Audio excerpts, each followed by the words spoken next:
Right now, beneath Yellowstone National Park, the ground is moving. Not violently, not fast enough for tourists at Old Faithful to feel it beneath their feet, but parts of the park rise and fall every year, slowly and continuously, as if the ground itself is breathing.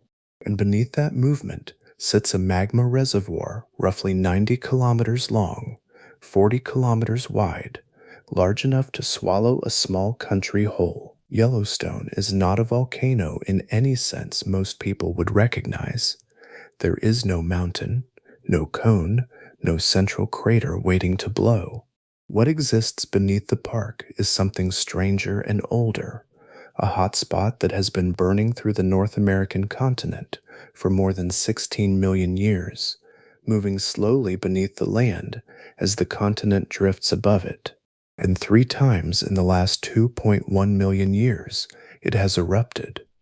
Not in the way volcanoes erupt in news footage, not lava flows and ash clouds above a mountain. These were eruptions of a different category entirely, events that ejected enough material to bury entire states under meters of ash, that collapsed the land above them into craters dozens of kilometers wide, that altered river systems, reshaped mountain landscapes, and left layers of gray ash still sitting in the soil of Nebraska and Kansas today, more than 2 million years later. The gaps between those 3 eruptions were roughly 800,000 years, then 670,000 years. We are now approximately 630,000 years past the last one.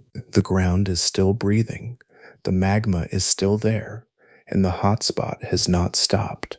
What happened the last 3 times this system released, and what that looked like for everything living on this continent, is one of the more sobering stories in the geological record, and understanding it properly requires going back to a North America that looked almost familiar, but wasn't. In this video, we go through all 3 eruptions, what they did, what they erased, and what the system looks like now. But before we do, let me know in the comments, are you listening to this to fall asleep, or you're here only for the knowledge? Because to understand what Yellowstone really is, we first need to go back to a North America that looked familiar in outline, but was filled with animals no human being would ever see alive. Long before there was a national park, before forests spread across the plateau, or herds moved through the valleys, a slow river of heat was already rising through the deep interior of the earth. It did not arrive from the edges of tectonic plates where continents collide or oceans open. Yellowstone belongs to a different category entirely, one far stranger and far older. Beneath the crust sits a mantle plume, a column of superheated material ascending from depths so immense that its beginning may lie near the boundary between the Earth's core and mantle, nearly 3,000 kilometers below the surface. The crucial detail is that the plume itself does not travel. It remains largely fixed while the continent above it drifts inch by inch across geological time. The North American plate moves southwest to northeast at roughly 2.3 centimeters each year, carrying mountains, rivers, forests, and eventually entire ecosystems across the stationary source of heat beneath. The land moves, the fire stays. Its path is visible from space. Stretching across southern Idaho lies the Snake River Plain, a broad curved corridor of ancient volcanic scars extending nearly 700 kilometers. Each extinct center marks a former location where the hotspot once pierced the crust before the continent carried that section away. The oldest recognized expression rests near the Nevada and Oregon border at the McDermott Volcanic Field, active around 16.5 million years ago. Yellowstone is only the latest position in this immense chain, the youngest wound in a procession of vanished volcanic landscapes. What sits beneath the modern park is not shaped like the volcanoes most people imagine. There is no towering cone rising above the plains. Instead, the park occupies overlapping calderas, formed during eruptions so large that the ground itself collapsed after enormous volumes of magma emptied from below. A caldera is not carved outward like a crater blasted by impact. It forms when the roof of a magma chamber loses support and falls inward, creating depressions tens of kilometers wide.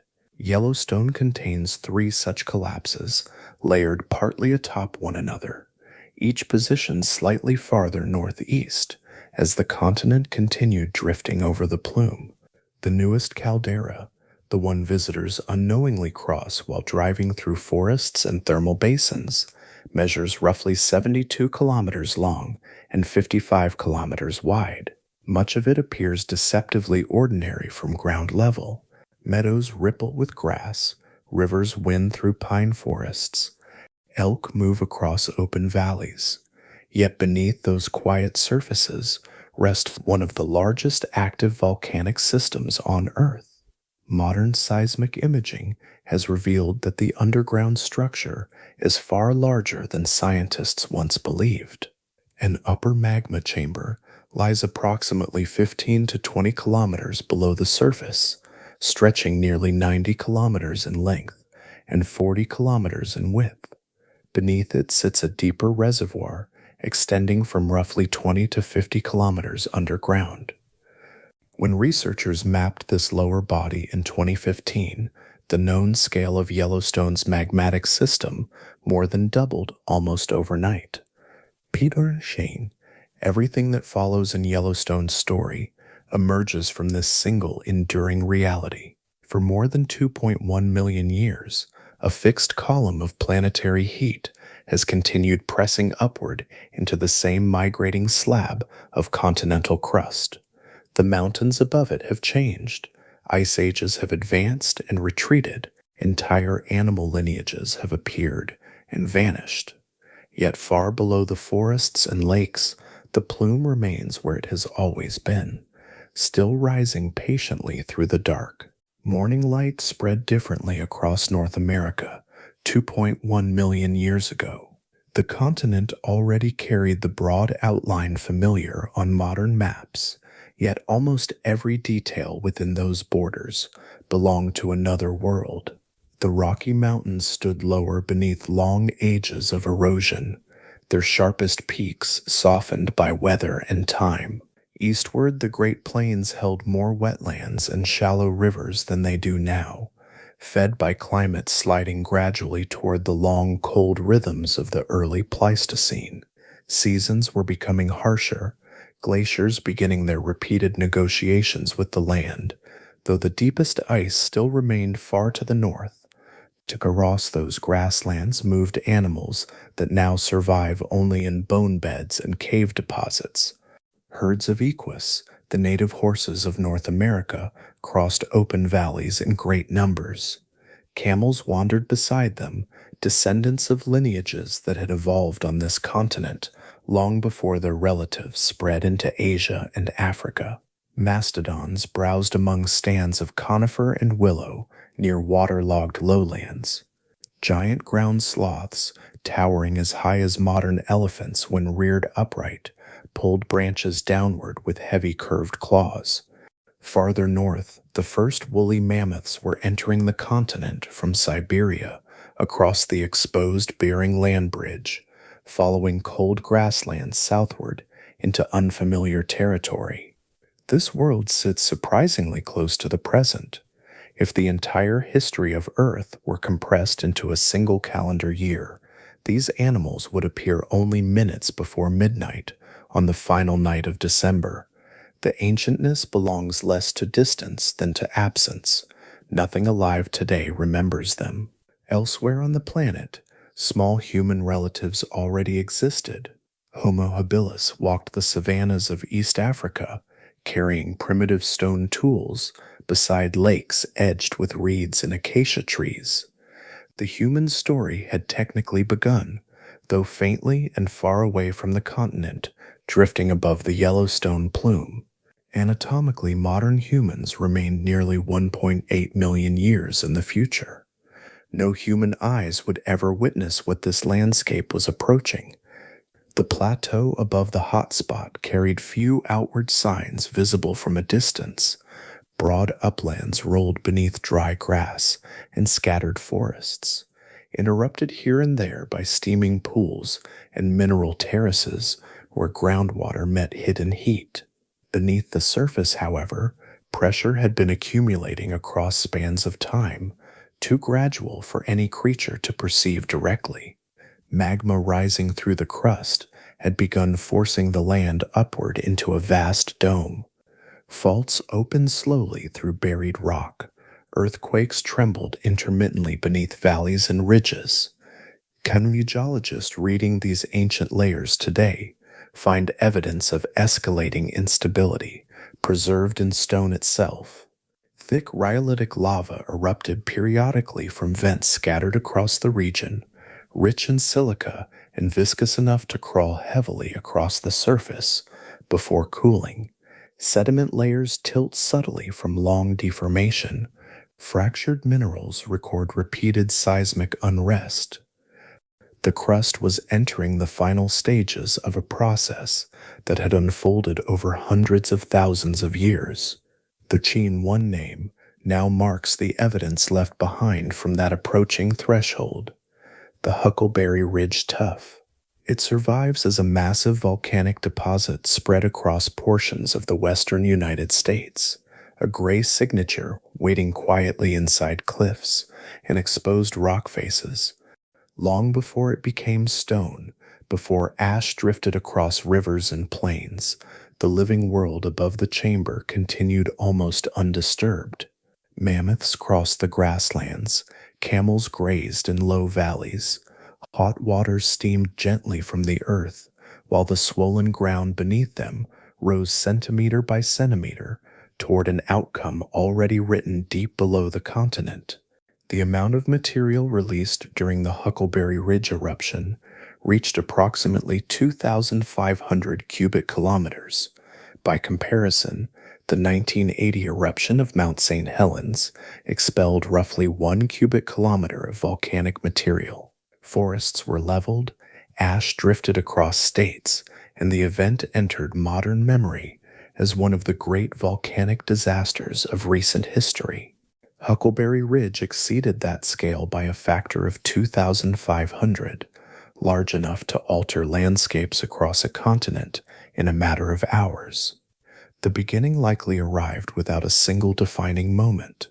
For days or perhaps weeks beforehand, the crust above the magma chamber fractured under increasing pressure. Steam bursts tore through weakened ground where underground water encountered rising heat. Thin plumes of ash escaped from scattered vents. Earthquakes rolled continuously beneath the plateau, not as isolated shocks, but as a long trembling sequence that gradually intensified. Beneath it all, the chamber continued emptying upward into the crust until the rock ceiling above could no longer support its own weight. When failure finally came, the eruption transformed into something beyond ordinary volcanic behavior. Instead of rivers of lava flowing downslope, the landscape released pyroclastic density currents, immense surging clouds of gas, shattered rock, and volcanic ash moving at speeds approaching 700 kilometers per hour. Their temperatures exceeded 800 degrees Celsius. Trees ignited before direct contact. Rivers flashed instantly into steam. Entire valleys disappeared beneath turbulent gray motion, moving faster than storms and hotter than industrial furnaces. These currents spread outward across what are now Wyoming, Idaho, and Montana in multiple directions at once, following river corridors, climbing ridges, swallowing forests, wetlands, and grasslands beneath layers of incandescent debris. The animals grazing across the plateau only hours earlier vanished into the deposits that later hardened into stone. Some flows stretched hundreds of kilometers from their source, thick enough to bury entire landscapes beneath compressed volcanic material.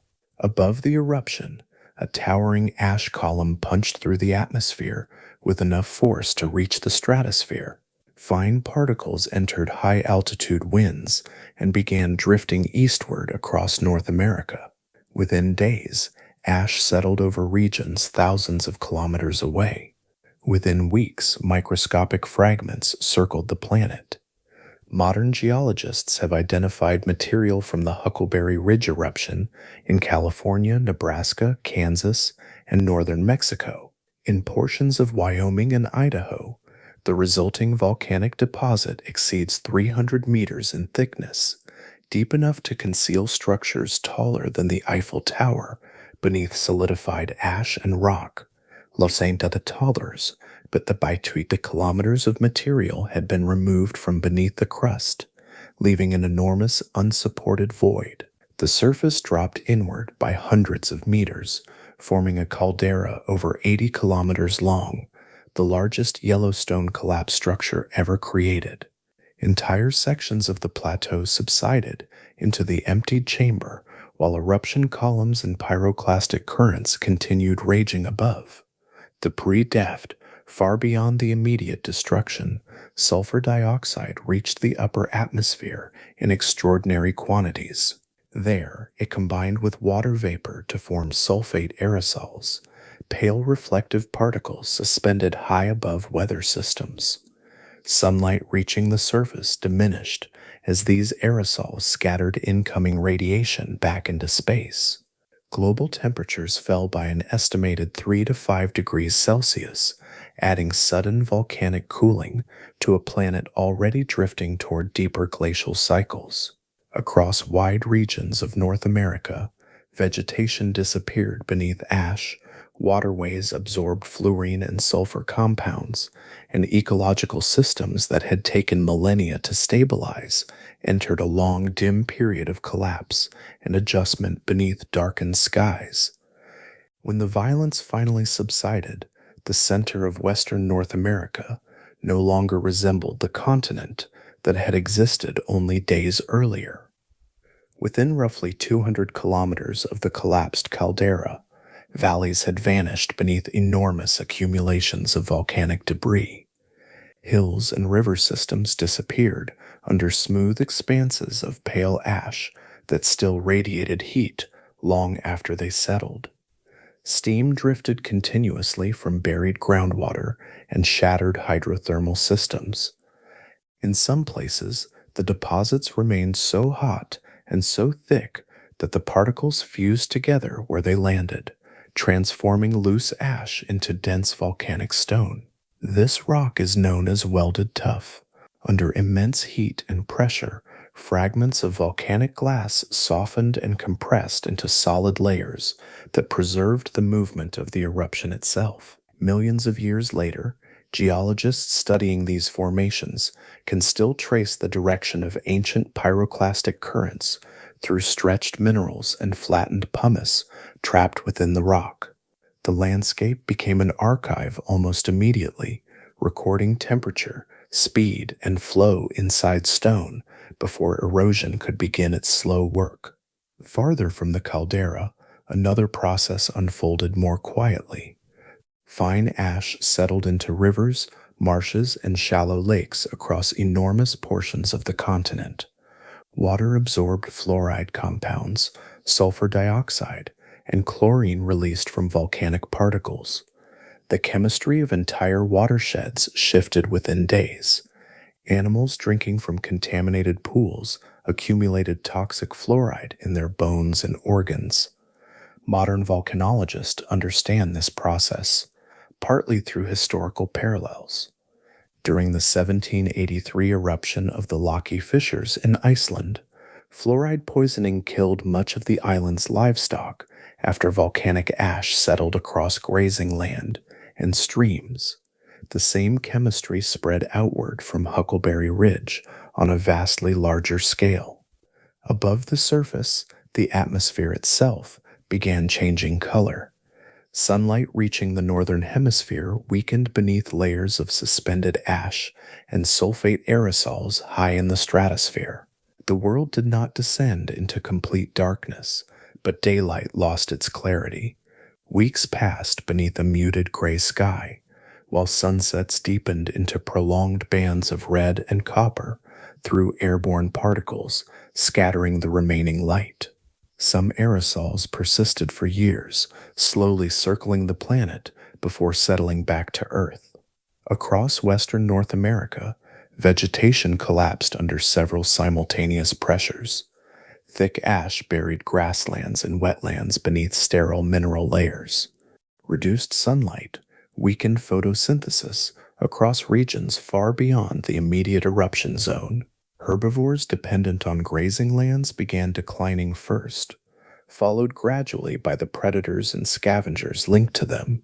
Populations that survived often did so in isolated refuges, where ash accumulation remained thin enough for plants and freshwater systems to recover more quickly. With the eruption also left traces in places unimaginably distant from the caldera itself.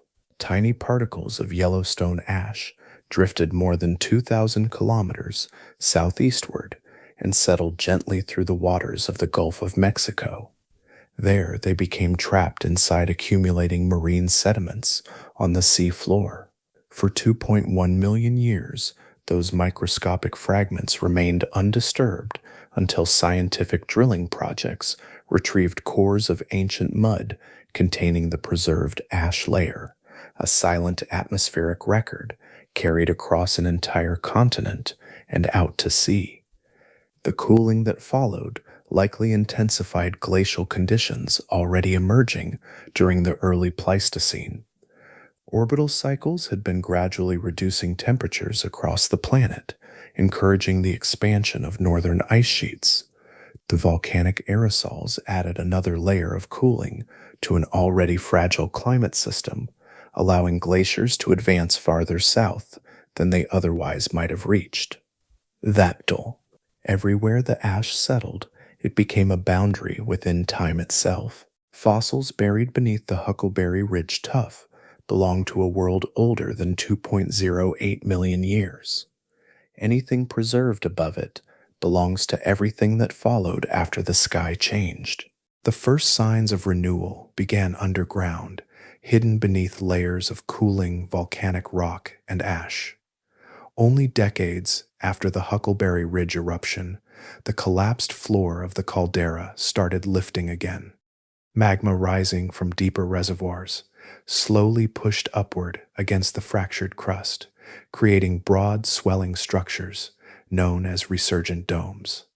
The land itself became a measuring instrument for forces still moving beneath it. What appeared ruined at the surface remained deeply active below. Over thousands of years, two major domes rose within the ancient caldera, climbing hundreds of meters through gradual deformation, almost too slow to perceive in a single lifetime. Lakes tilted subtly as shorelines changed elevation. Newly fractured ground opened pathways for heated water and volcanic gases. The immense chamber emptied during the eruption was no longer empty. Melt and heat continued accumulating from below, feeding a system that had not ended, only shifted into another phase of its long cycle. Smaller eruptions punctuated the following ages. Thick rhyolitic lava emerged intermittently across the recovering terrain, spreading outward in slow, uneven flows before hardening into pale volcanic plateaus.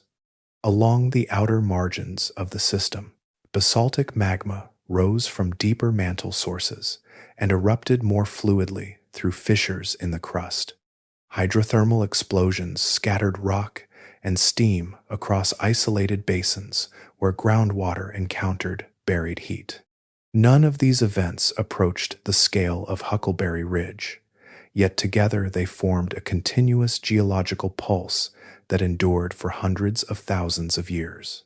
The eruption had permanently rewritten the geography of the northern Rocky Mountain region.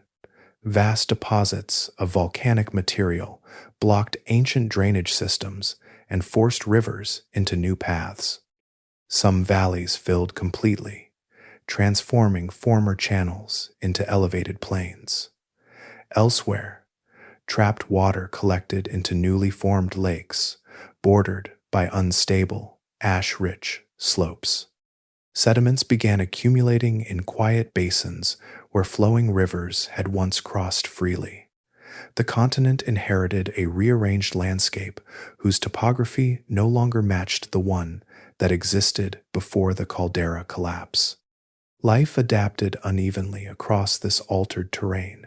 Some animal populations survived in ecological refuges where ash layers remained thin enough for vegetation and freshwater systems to recover more rapidly. Others became isolated from neighboring groups by wide barriers of volcanic debris and changing river systems. Over long stretches of time, these separated populations began diverging genetically through ordinary evolutionary processes. Migration routes shifted, habitats fragmented and reformed. The eruption became part of biological history as much as geological history, influencing which lineages persisted and how they spread across the continent afterward. Meanwhile, the volcanic ash itself slowly transformed into something unexpectedly fertile. Rain, groundwater, and chemical weathering gradually broke the mineral-rich particles into fine clay soils enriched with nutrients released from volcanic glass. Across the Great Plains and portions of the Midwest, ancient ash deposits contributed to soils that would remain remarkably productive for millions of years. The same eruption that devastated ecosystems eventually fed entirely new ones through the quiet chemistry of erosion and decay. By around 1.9 million years ago, glacial cycles intensified across the northern hemisphere. Massive ice sheets advanced repeatedly across Canada and into the northern United States, grinding mountains, reshaping river valleys, and altering climates independently of Yellowstone's activity. Multiple planetary systems now interacted simultaneously: volcanic heat below, orbital cycles above, and continental ice moving slowly between them. As the North American plate continued drifting northeastward, the center of volcanic activity migrated with it. By 1.5 million years ago, the most active region of the hotspot system had shifted toward the Idaho and Wyoming border, where pressure and magma were once again gathering beneath a different section of crust. Between the long pulses of advancing ice, North America entered a warmer interval around 1.3 million years ago. Glaciers had retreated northward for a time, releasing immense volumes of meltwater into rivers that spread across broad lowlands and fertile plains. Grasslands thickened beneath milder climates, stretching across enormous distances in waves of green and gold. Forests expanded along river valleys and mountain slopes where colder centuries had previously restricted their reach. The continent carried the appearance of recovery, though beneath the surface, the deeper geological machinery continued moving at its own patient pace. The animals inhabiting this warmer landscape belonged to a reshaped ecological world. Mammuthus meridionalis, the southern mammoth, wandered across open country in large herds, feeding on grasses and shrubs across regions that would later freeze beneath glacial ice. Smilodon moved through woodlands and grasslands with heavy shoulders and elongated canine teeth adapted for bringing down large prey. In the western interior, giant, short-faced bears traveled enormous distances between valleys and uplands, among the largest terrestrial predators North America would ever support. Camelops grazed beside surviving lineages of native horses, their long legs carrying them efficiently across dry plains and seasonal flood basins. Many of these lineages represented descendants of populations that had survived the ecological bottlenecks following Huckleberry Ridge. Over hundreds of thousands of years, climates shifted repeatedly, habitats fragmented and reconnected, and species adapted to conditions shaped partly by volcanic disturbance and partly by the advancing rhythm of the Pleistocene itself. The continent had become biologically richer again, though not identical to the world that existed before the first great eruption. Far across the oceans, Homo erectus had spread through parts of Africa, Europe, and Asia. These early humans crafted increasingly sophisticated stone tools, and, in some regions, appear to have controlled fire for warmth and cooking. Their bodies were proportioned much like modern humans, capable of traveling long distances across changing landscapes. Some evidence suggests the earliest forms of spoken communication may already have existed among them. Yet the Yellowstone region remained entirely untouched by human presence. Another 1.2 million years would pass before Homo sapiens emerged anywhere on Earth. Meanwhile, the hotspot beneath western North America continued migrating relative to the moving continent above it. Since the first eruption, the plate had shifted approximately 30 kilometers northeastward over the fixed mantle plume. The center of volcanic pressure now sat slightly west of the older caldera system, near what is presently known as the Island Park region along the Idaho and Wyoming border. A different section of crust had entered the position once occupied by the earlier chamber. The geological record beneath this future eruption zone preserves subtle signs of mounting instability. Layers of volcanic rock show repeated rhyolitic eruptions preceding the main event, each one adding new lava across the plateau. Hydrothermal systems intensified as heated fluids circulated upward through widening fractures. The ground itself deformed gradually under accumulating pressure, lifting and cracking over spans of time far beyond any biological awareness. Yet, the system developing beneath Island Park would not behave exactly like the one before it.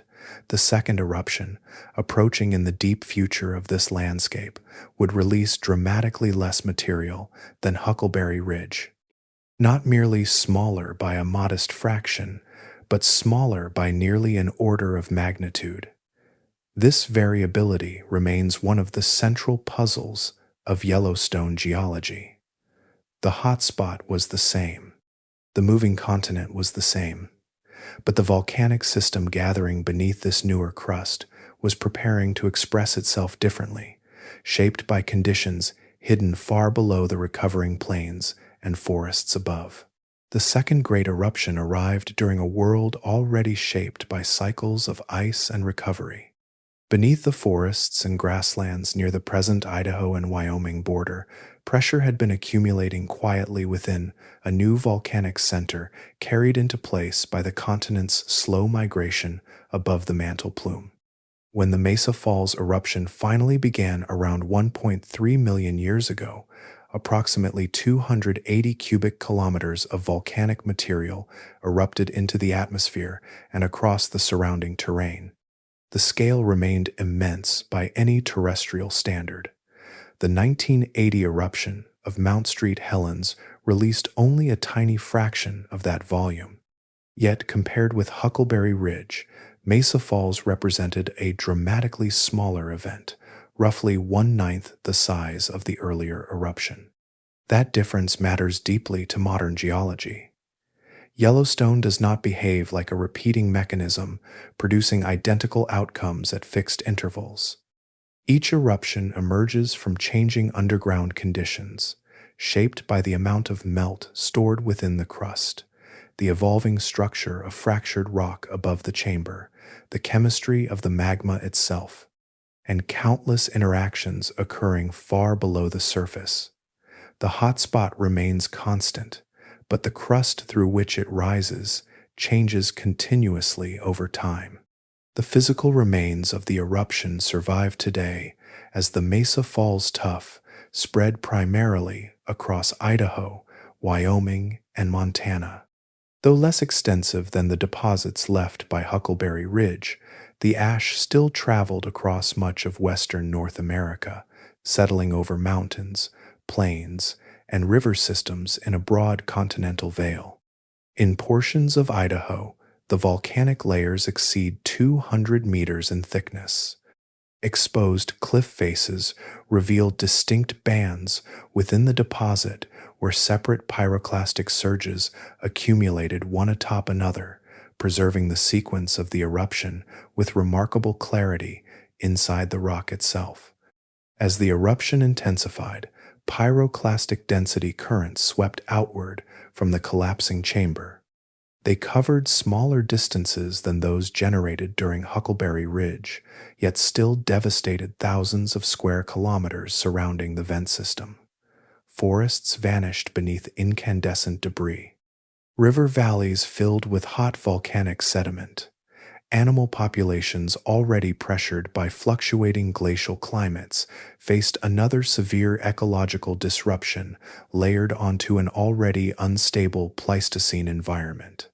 The collapse that followed produced the island park caldera, a broad volcanic depression approximately 25 kilometers wide.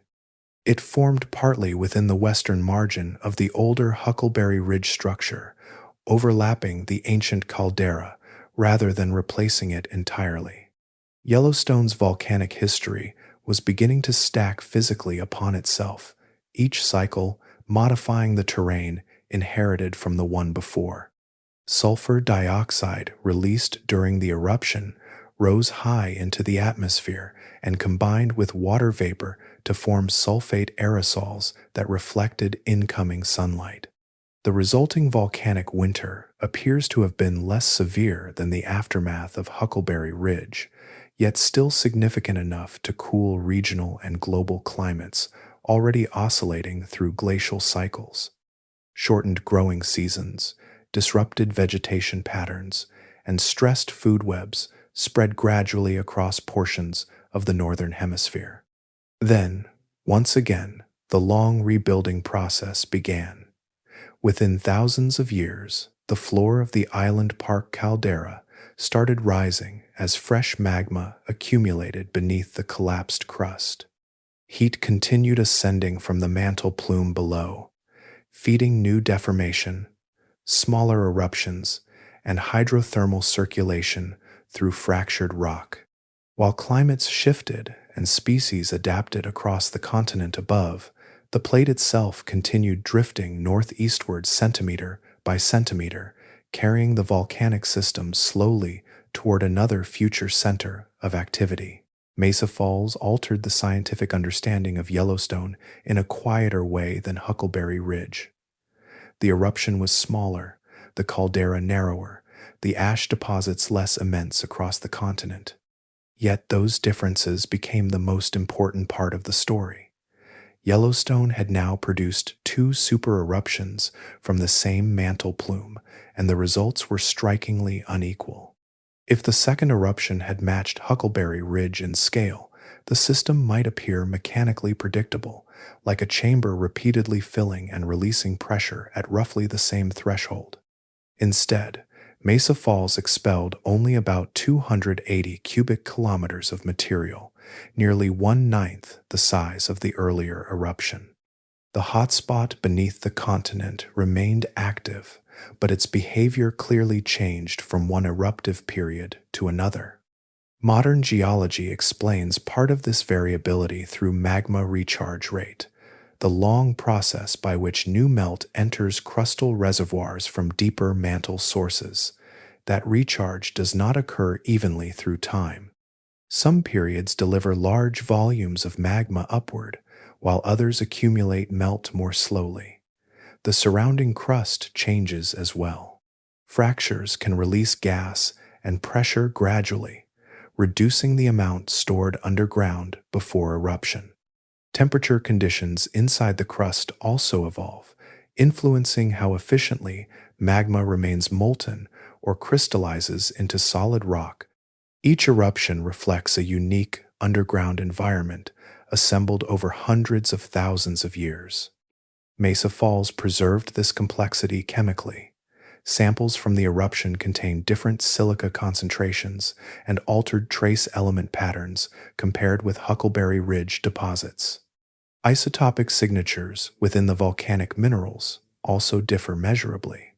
The same plume was rising beneath the same continent, yet the magma produced during each cycle carried a distinct composition shaped by changing storage conditions and interactions within the crust. These chemical fingerprints became essential tools for modern researchers. Tiny ash particles recovered from lake sediments or exposed rock layers can often be identified immediately through laboratory analysis. Even microscopic samples hold recognizable elemental patterns, linking them directly to one specific Yellowstone eruption. A grain of volcanic ash found far from Wyoming can still preserve the chemical identity of the chamber that produced it more than 1 million years ago. Mesa Falls also introduced uncertainty about how supereruptions unfold in time. Some geologists studying the deposit layers have argued that the eruption may have occurred through several closely spaced pulses rather than one uninterrupted release. Thin variations within the volcanic layers suggest pauses between eruptive phases, possibly separated by days, months, or longer intervals. Similar debates surround the other Yellowstone eruptions as well. This distinction matters because multiple pulses would spread ash and atmospheric gases differently than a single sustained explosion, altering how volcanic cooling affects global climate systems. The timing between eruptions complicates the picture further. Roughly 780,000 years separated Huckleberry Ridge from Mesa Falls. The interval between Mesa Falls and the later Lava Creek eruption shortened to approximately 670,000 years. 2 eruptions, 2 different waiting periods. No stable cycle appears in the geological record. For this reason, scientists at the United States Geological Survey avoid describing Yellowstone as a predictable repeating system. The volcanic field behaves less like a clock and more like a changing conversation between heat, pressure, chemistry, and moving crust. Mesa Falls revealed that clearly.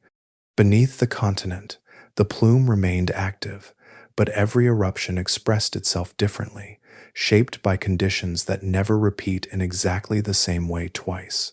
Inside every Yellowstone ash layer sits a kind of buried mathematics, invisible to the eye, yet precise enough to measure events that happened long before human beings existed. Tiny mineral crystals formed inside molten rock carry unstable atoms within their structure, and those atoms change at predictable rates over immense stretches of time. Geologists read these changes the way astronomers read starlight, extracting age from matter itself. One of the primary techniques used at Yellowstone is potassium-argon dating, along with its more refined successor, argon-argon dating. Both methods rely on potassium-40, a radioactive isotope naturally present inside volcanic minerals. As time passes, potassium-40 slowly decays into argon-40 gas. While magma remains molten underground, heat allows argon to escape freely, preventing any accumulation. The moment lava erupts and cools, that escape ends, the clock resets to 0. From then onward, argon begins collecting inside the mineral crystal atom by atom, preserving a measurable record of elapsed time. The decay occurs extraordinarily slowly.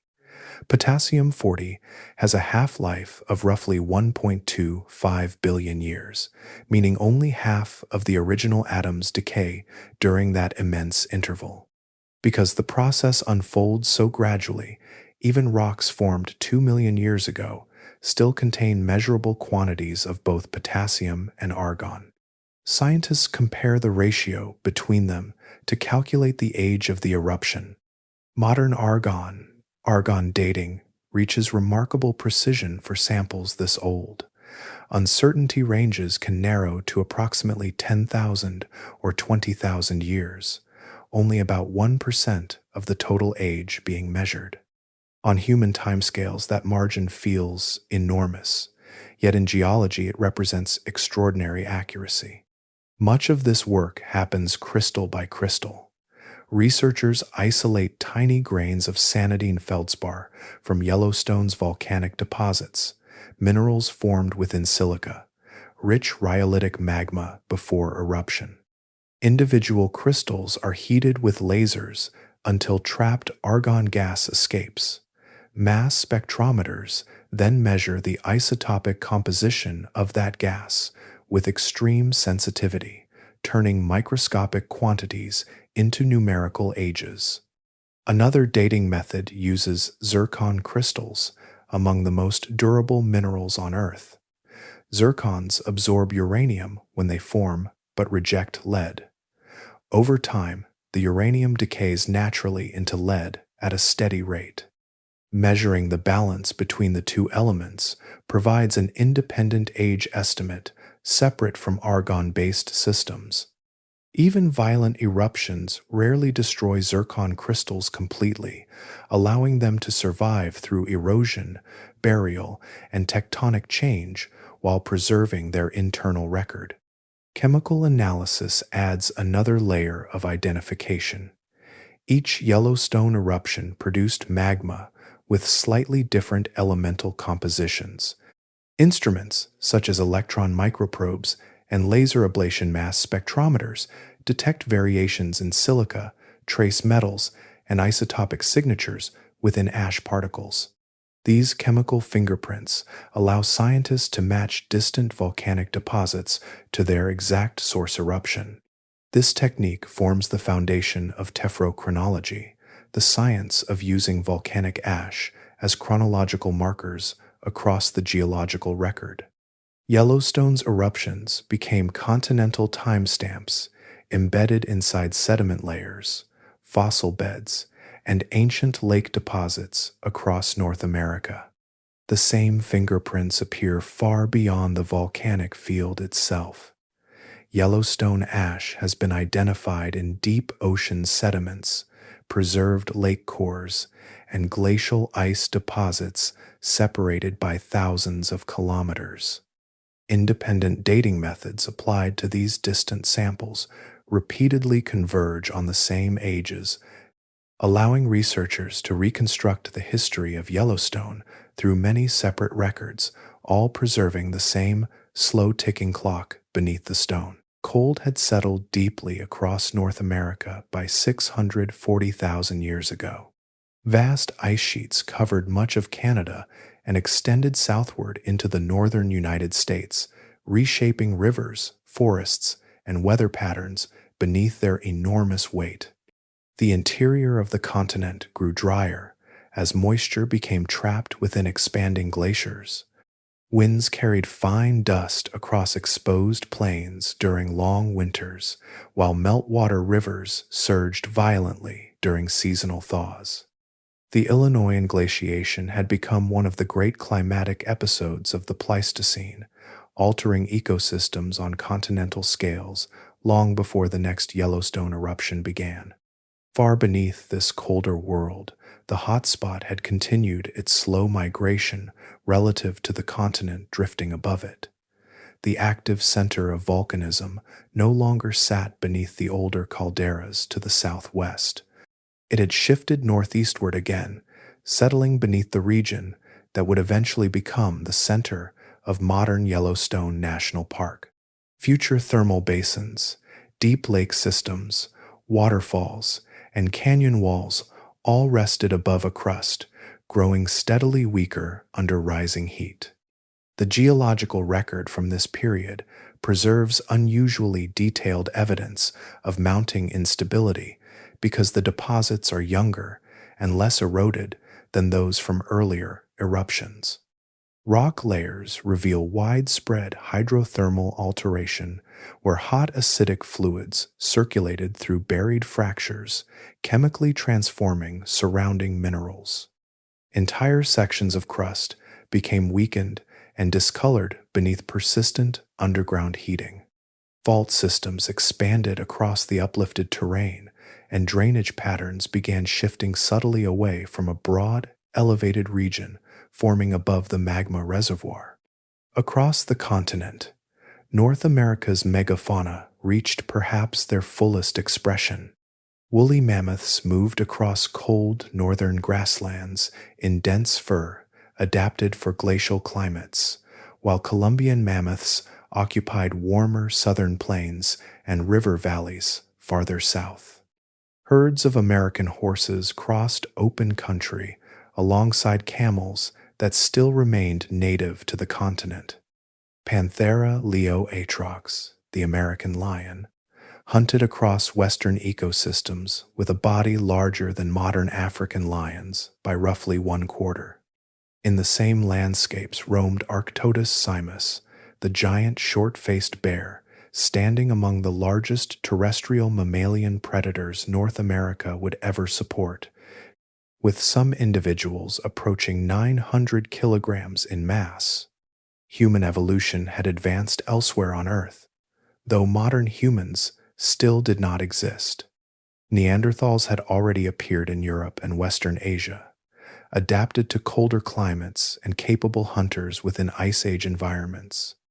Across Africa and Eurasia, Homo heidelbergensis, one of humanity's direct ancestral species, used hafted spears, controlled fire, and possibly practiced early forms of symbolic behavior.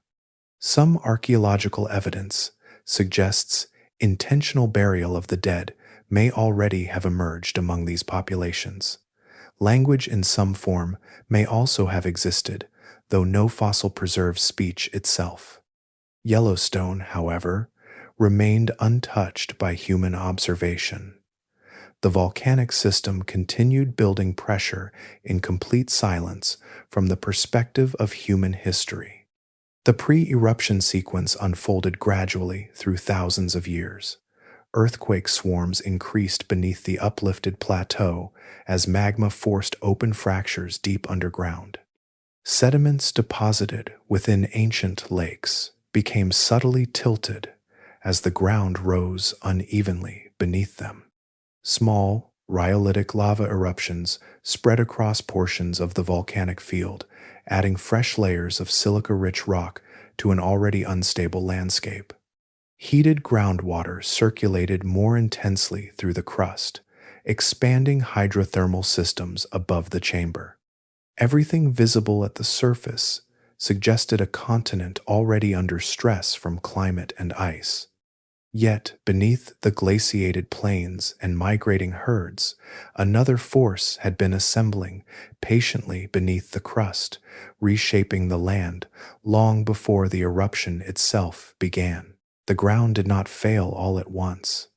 Beneath the glaciated plateau, pressure had been gathering through chambers of melt and gas for thousands of years, slowly distorting the crust above them. Then, around 631,000 years ago, the system released approximately 1,000 cubic kilometers of volcanic material into the atmosphere and across the surrounding continent. By comparison, the eruption of Mount St. Helens in 1980 produced roughly 1 cubic kilometer. Lava Creek was not the largest Yellowstone eruption, yet it exceeded Mesa Falls by more than 3 times and reached nearly 40% of the scale of Huckleberry Ridge, another reminder that the system does not repeat itself in fixed patterns. Evidence preserved in the volcanic deposits suggests the eruption may not have unfolded as one uninterrupted event. Some researchers now interpret the Lava Creek deposits as 2 separate eruptive pulses known as Lava Creek Tuff A and Lava Creek Tuff B. Subtle chemical differences between the layers, combined with radiometric dating, imply a pause between them that may have lasted days, years, or even much longer. The eruption sequence may therefore have resembled a staggered collapse rather than a single release, with each pulse generating its own expanding ash columns and pyroclastic currents across the volcanic field. As magma evacuated from below, the crust above it lost support and collapsed inward. The depression formed during this collapse became the caldera visible today beneath Yellowstone National Park, stretching approximately 72 kilometers long and 55 kilometers wide. In some areas, the surface dropped as much as 700 meters. The park's lakes, thermal basins, forests, and river systems all occupy terrain shaped directly by that structural failure deep beneath the crust. Beyond the collapsing caldera, pyroclastic density currents spread outward across the landscape in multiple directions. These currents carried superheated mixtures of ash, volcanic gas, and fragmented rock moving at speeds approaching 700 kilometers per hour. Temperatures likely exceeded 800 degrees Celsius. Water flashed instantly into steam on contact. Forests vanished beneath turbulent clouds, dense enough to flow like liquid across valleys and ridges alike. The zone devastated by these currents covered an area roughly comparable to the size of Kansas. Fine, volcanic ash entered the upper atmosphere and drifted far beyond the eruption itself. The Lava Creek Tuff now appears across the western United States and into the Great Plains, preserved in layers of sediment, hundreds of meters thick in parts of Wyoming. Microscopic particles from the eruption eventually settled into distant marine environments as well.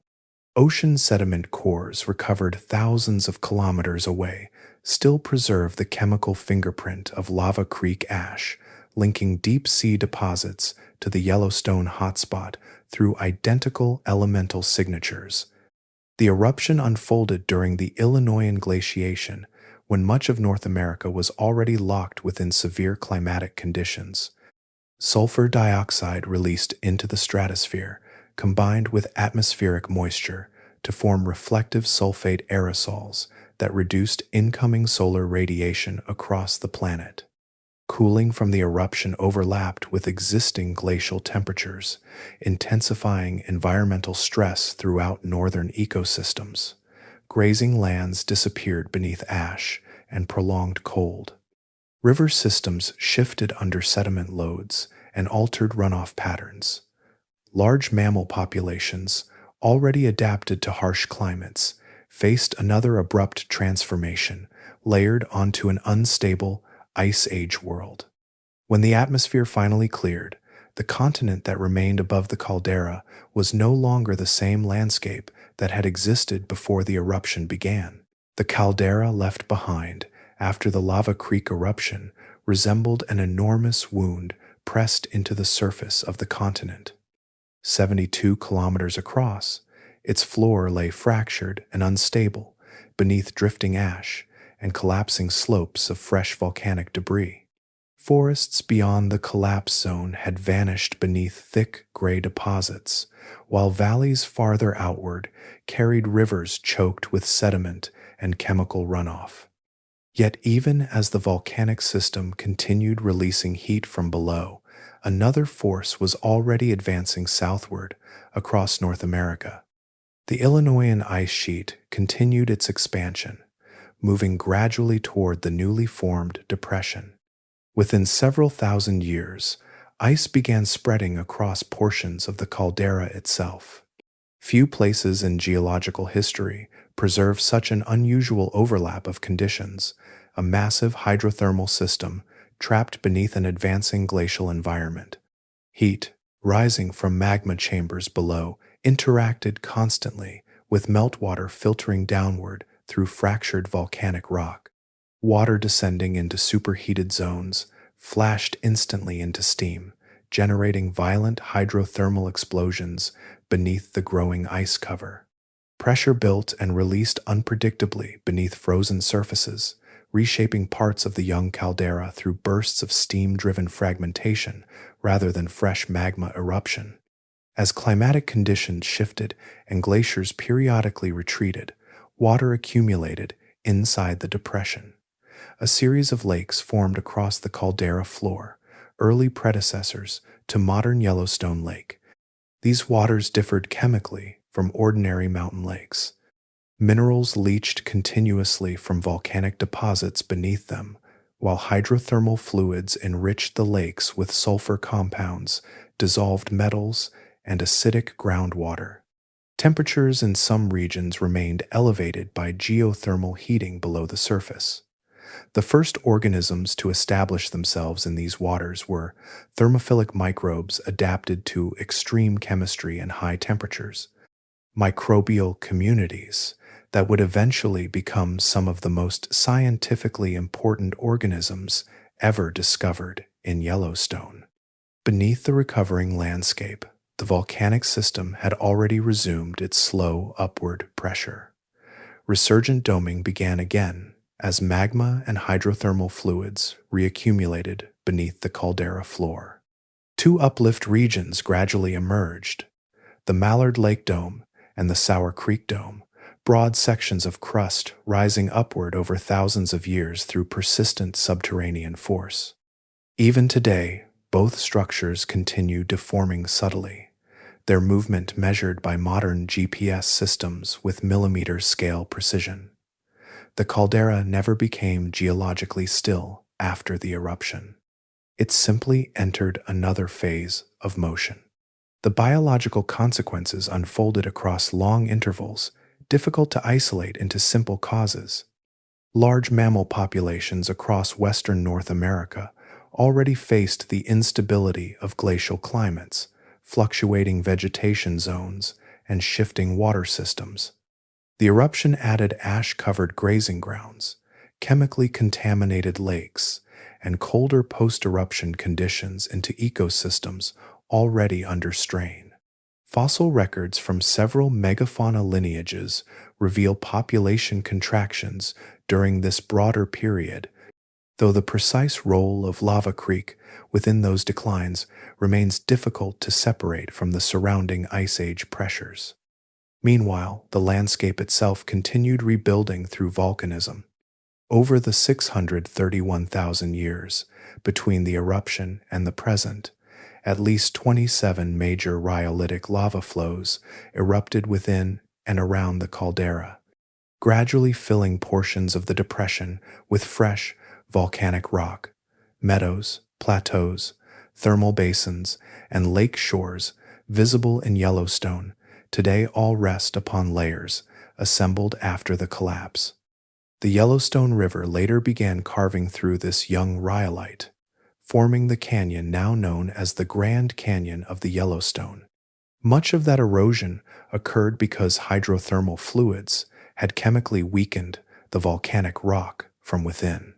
Hot acidic water altered the rhyolite into softer mineral forms, vulnerable to removal by powerful post-glacial floods. The canyon walls gained their yellow coloration from iron oxide left behind through this alteration, a chemical stain produced by heat still moving quietly beneath the surface.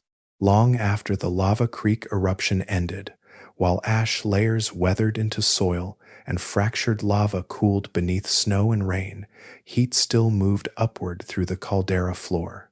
Water descended through cracks in the volcanic rock, absorbed energy from below, then returned to the surface as steam vents, geysers, and boiling springs, rich in dissolved minerals. These pools appeared hostile to most forms of life. Temperatures approached the limits at which proteins normally collapse. Water chemistry shifted toward extremes of acidity or alkalinity. Yet within these springs, life established itself almost immediately.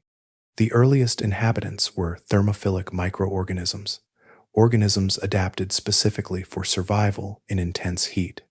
They formed thin colored films around steaming pools and mineral terraces, feeding not from sunlight alone, but from chemical gradients created by the volcanic system itself. Their existence remained invisible to human knowledge for most of history, quietly unfolding inside waters shaped by Yellowstone's post-eruption geology.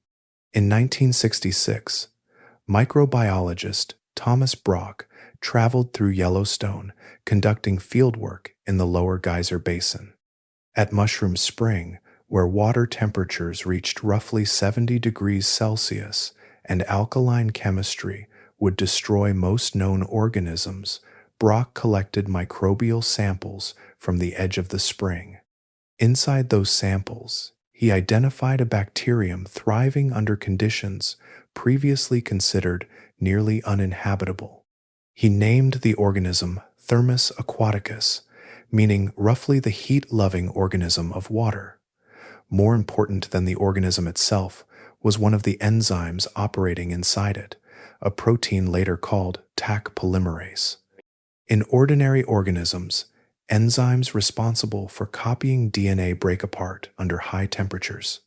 Taq polymerase remained stable even when repeatedly heated near boiling conditions, an adaptation shaped directly by Yellowstone's hydrothermal environment. For years, the discovery remained scientifically interesting, but limited in application.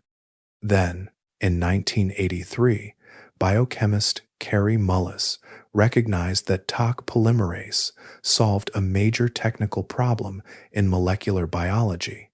He was developing a process called the polymerase chain reaction, or PCR, a method for copying tiny fragments of DNA into millions of identical copies. Earlier versions of the process required researchers to constantly replace damaged enzymes after each heating cycle. Taq polymerase survived the heat automatically, allowing the reaction to run continuously with extraordinary efficiency. That single adaptation transformed biological science. PCR became foundational across modern medicine, genetics, and forensic analysis. Tiny traces of biological material from blood, saliva, hair, or bone could now be amplified into readable genetic information. Criminal investigations began identifying individuals from microscopic evidence. Medical laboratories developed tests capable of detecting viruses and bacteria rapidly through their genetic signatures. Evolutionary biologists extracted and analyzed ancient DNA from fossils and archaeological remains once considered scientifically inaccessible. During the global COVID-19 pandemic, PCR testing using Taq polymerase operated continuously across hospitals, research centers, and public health systems around the world. Billions of diagnostic tests depended directly on the thermal stability of an enzyme first evolved within Yellowstone's hydrothermal pools. In 1993, Kary Mullis received the Nobel Prize in Chemistry for his role in developing PCR technology. The scientific lineage leading to that award stretched backward through laboratories, microbial evolution, geothermal springs, and ultimately the volcanic system itself. Thermus aquaticus could not have emerged without the extraordinary thermal environment produced after Yellowstone's eruption reshaped the caldera. The connection is neither symbolic nor distant.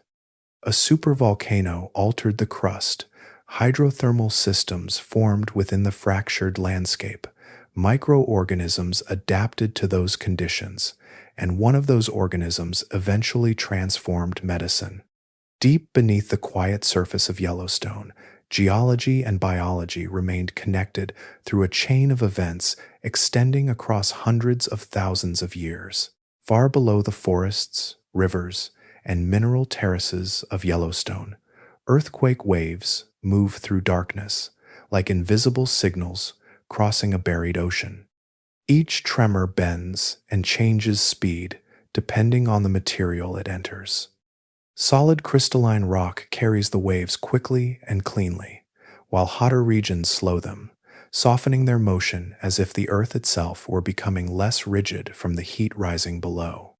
By measuring how long thousands of earthquake waves take to reach networks of seismometers scattered across the region, geophysicists construct a three-dimensional image of the underground system. The method is called seismic tomography, built on the same principle as a medical CT scan, except the patient is an entire volcanic province stretching across the crust. For decades, researchers understood Yellowstone as a large but comparatively shallow volcanic system.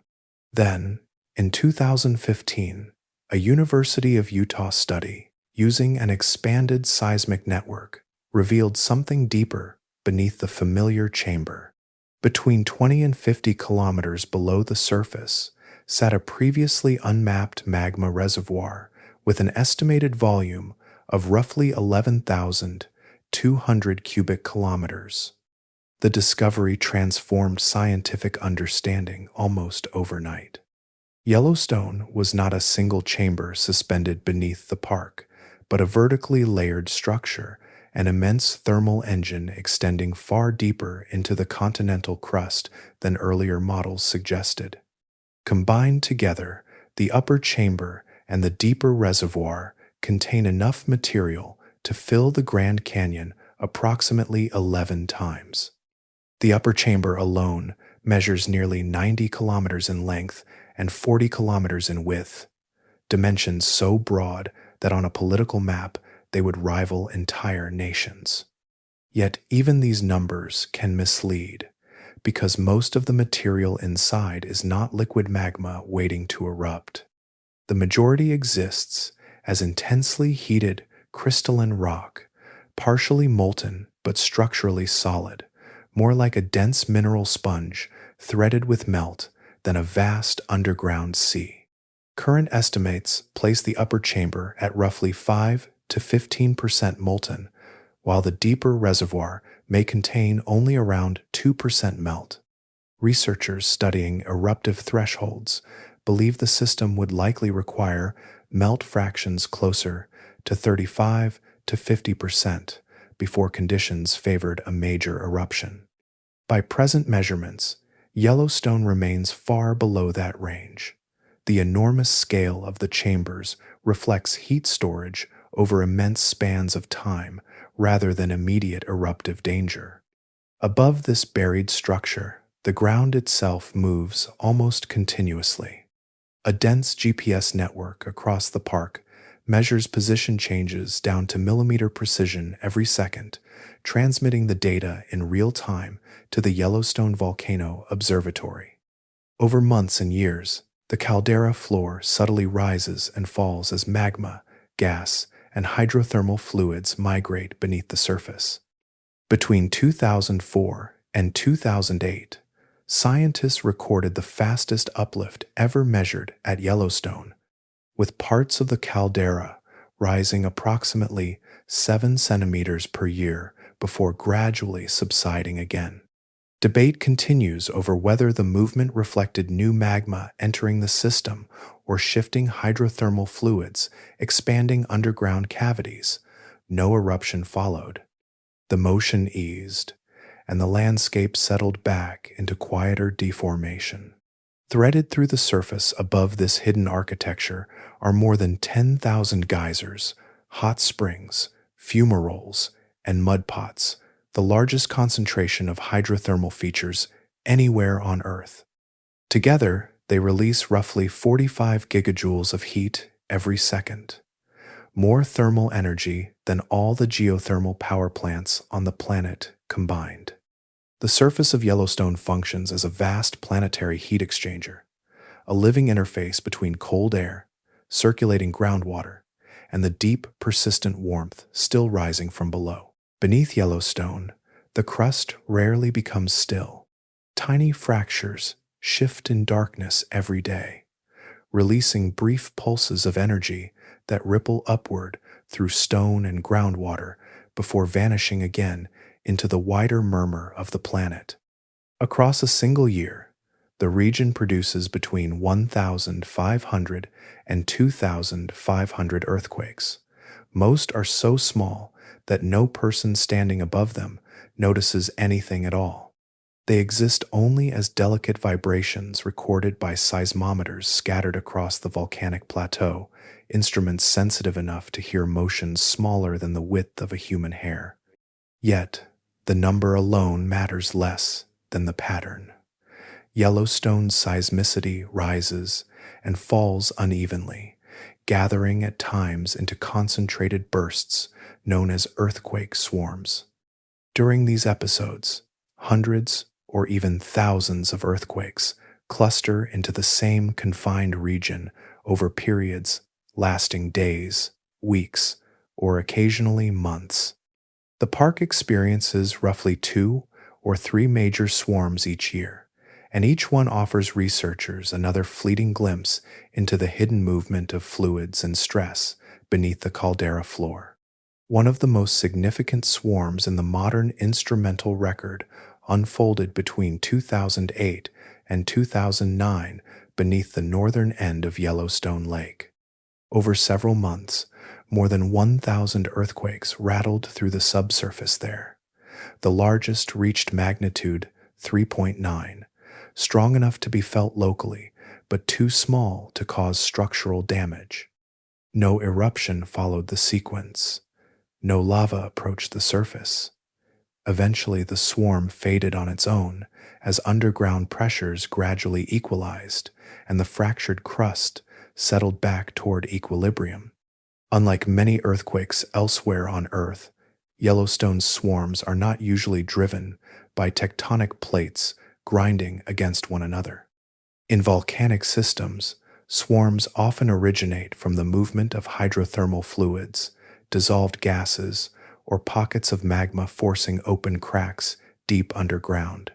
Heated water circulating through porous rock can alter pressure conditions rapidly, producing chains of earthquakes that migrate through the crust like invisible currents beneath the landscape. Distinguishing between fluid-driven seismicity and ordinary tectonic fault movement is one of the most delicate tasks facing volcanologists, especially while a swarm is still unfolding in real time. Tectonic earthquakes do occur in the Yellowstone region as well, particularly along large fault systems surrounding the volcanic plateau. The Teton Fault and the Hebgen Lake Fault belong to the broader tectonic stretching of the Basin and Range Province, structurally separate from the magma chambers below Yellowstone, even while they remain mechanically connected through the crust. That connection became dramatically visible in 1959, when the Hebgen Lake earthquake struck just west of the park with a magnitude of 7.5. Entire hillsides collapsed, rivers were blocked, and the hydrothermal features inside Yellowstone changed almost immediately afterward. Dormant geysers resumed erupting. Established eruption intervals shifted unpredictably, and new hot springs emerged from the altered plumbing beneath the surface. To observe these constant motions, the University of Utah seismograph stations maintain more than 30 seismometers across Yellowstone and the surrounding region. Together, they form a continuous monitoring network capable of detecting earthquakes as small as magnitude 0.5. Every recorded tremor contributes another data point to an evolving picture of stress, fluid movement, and thermal activity beneath the caldera. What those instruments do not currently show is equally important. The seismic patterns observed today remain within the historical range, documented over decades of monitoring. Yellowstone continues to move, fracture, and tremble, but the system's present behavior matches the restless background rhythm that has defined this landscape for generations of scientific observation. After a supereruption, the danger does not end when the sky stops roaring. Long after the pyroclastic currents settle and the atmosphere darkens, another force continues drifting across continents in slow, silent waves.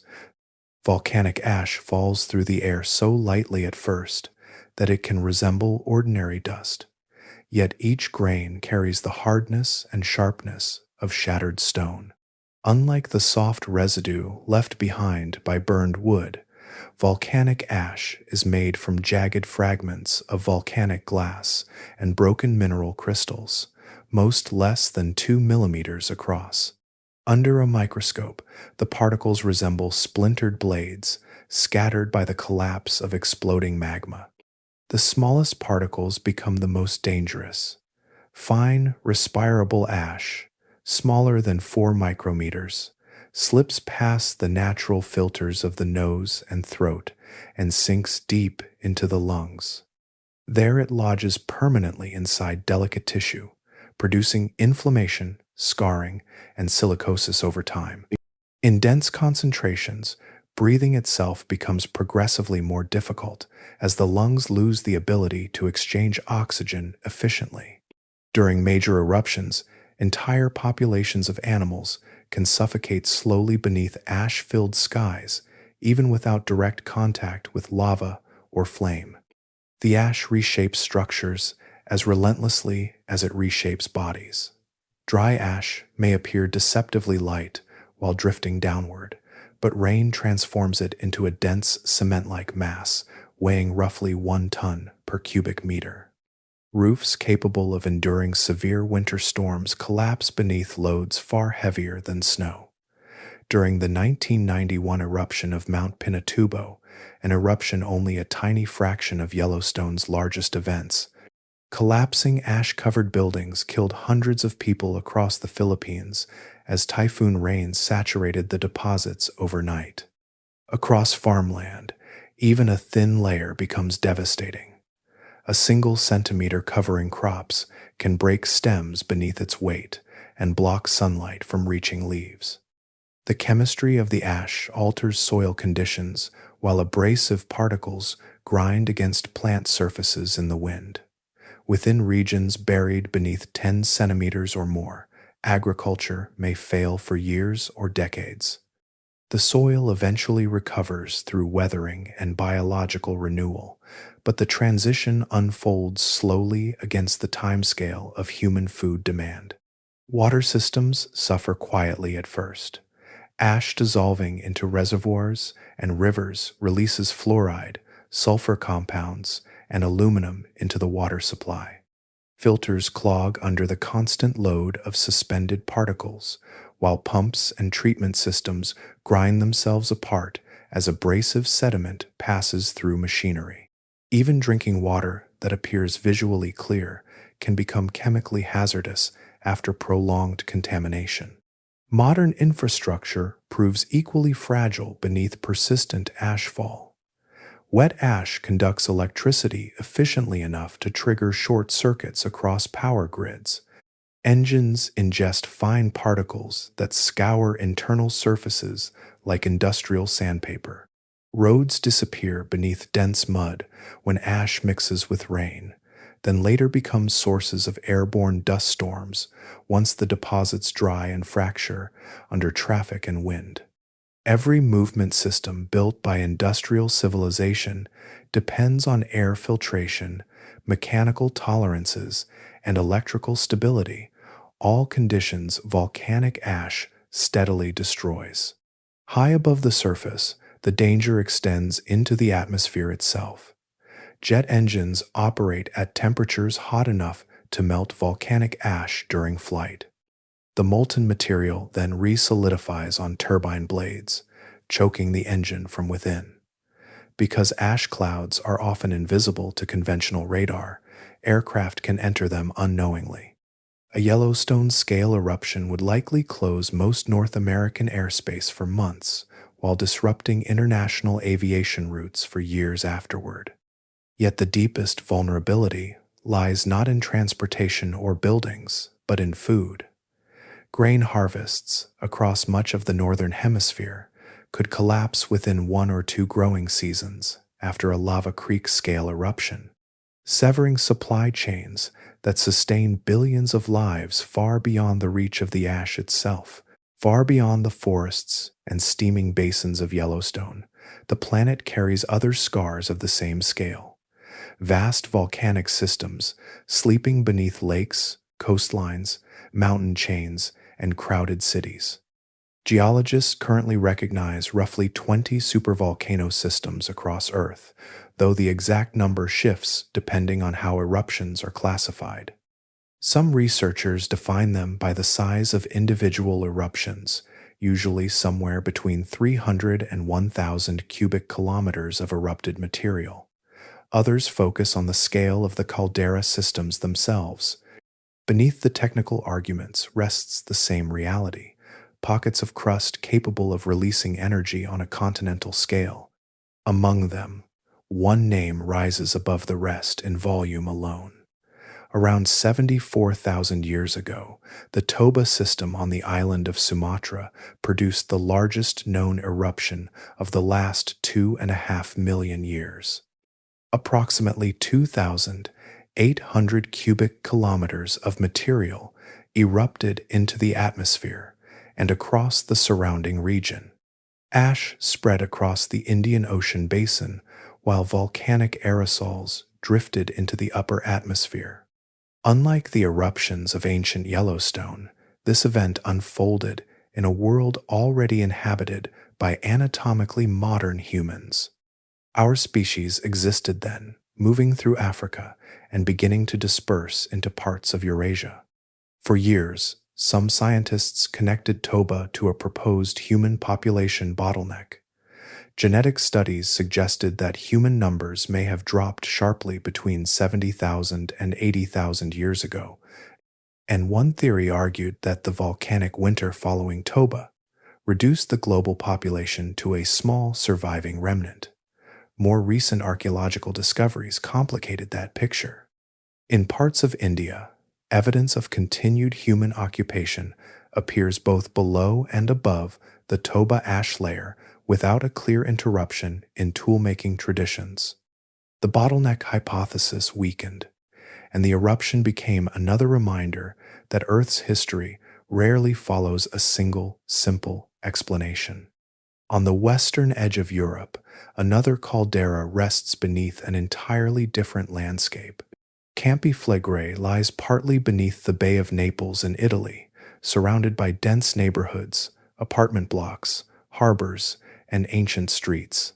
Nearly 3 million people live in the immediate area around the system. Its most recent eruption, in 1538, was relatively minor, forming a small cone called Monte Nuovo. Yet much older eruptions reveal a far larger capacity. Around 39,000 years ago, the Campanian ignimbrite eruption expelled roughly 300 cubic kilometers of material, placing it within the lower range of super-eruptions. Since 2005, Campi Flegrei has shown increasing unrest through steady ground uplift, recurring earthquake swarms, and changing volcanic gas emissions. Italian authorities maintain extensive evacuation planning around the region, an acknowledgement that volcanic risk can coexist with modern urban life for centuries.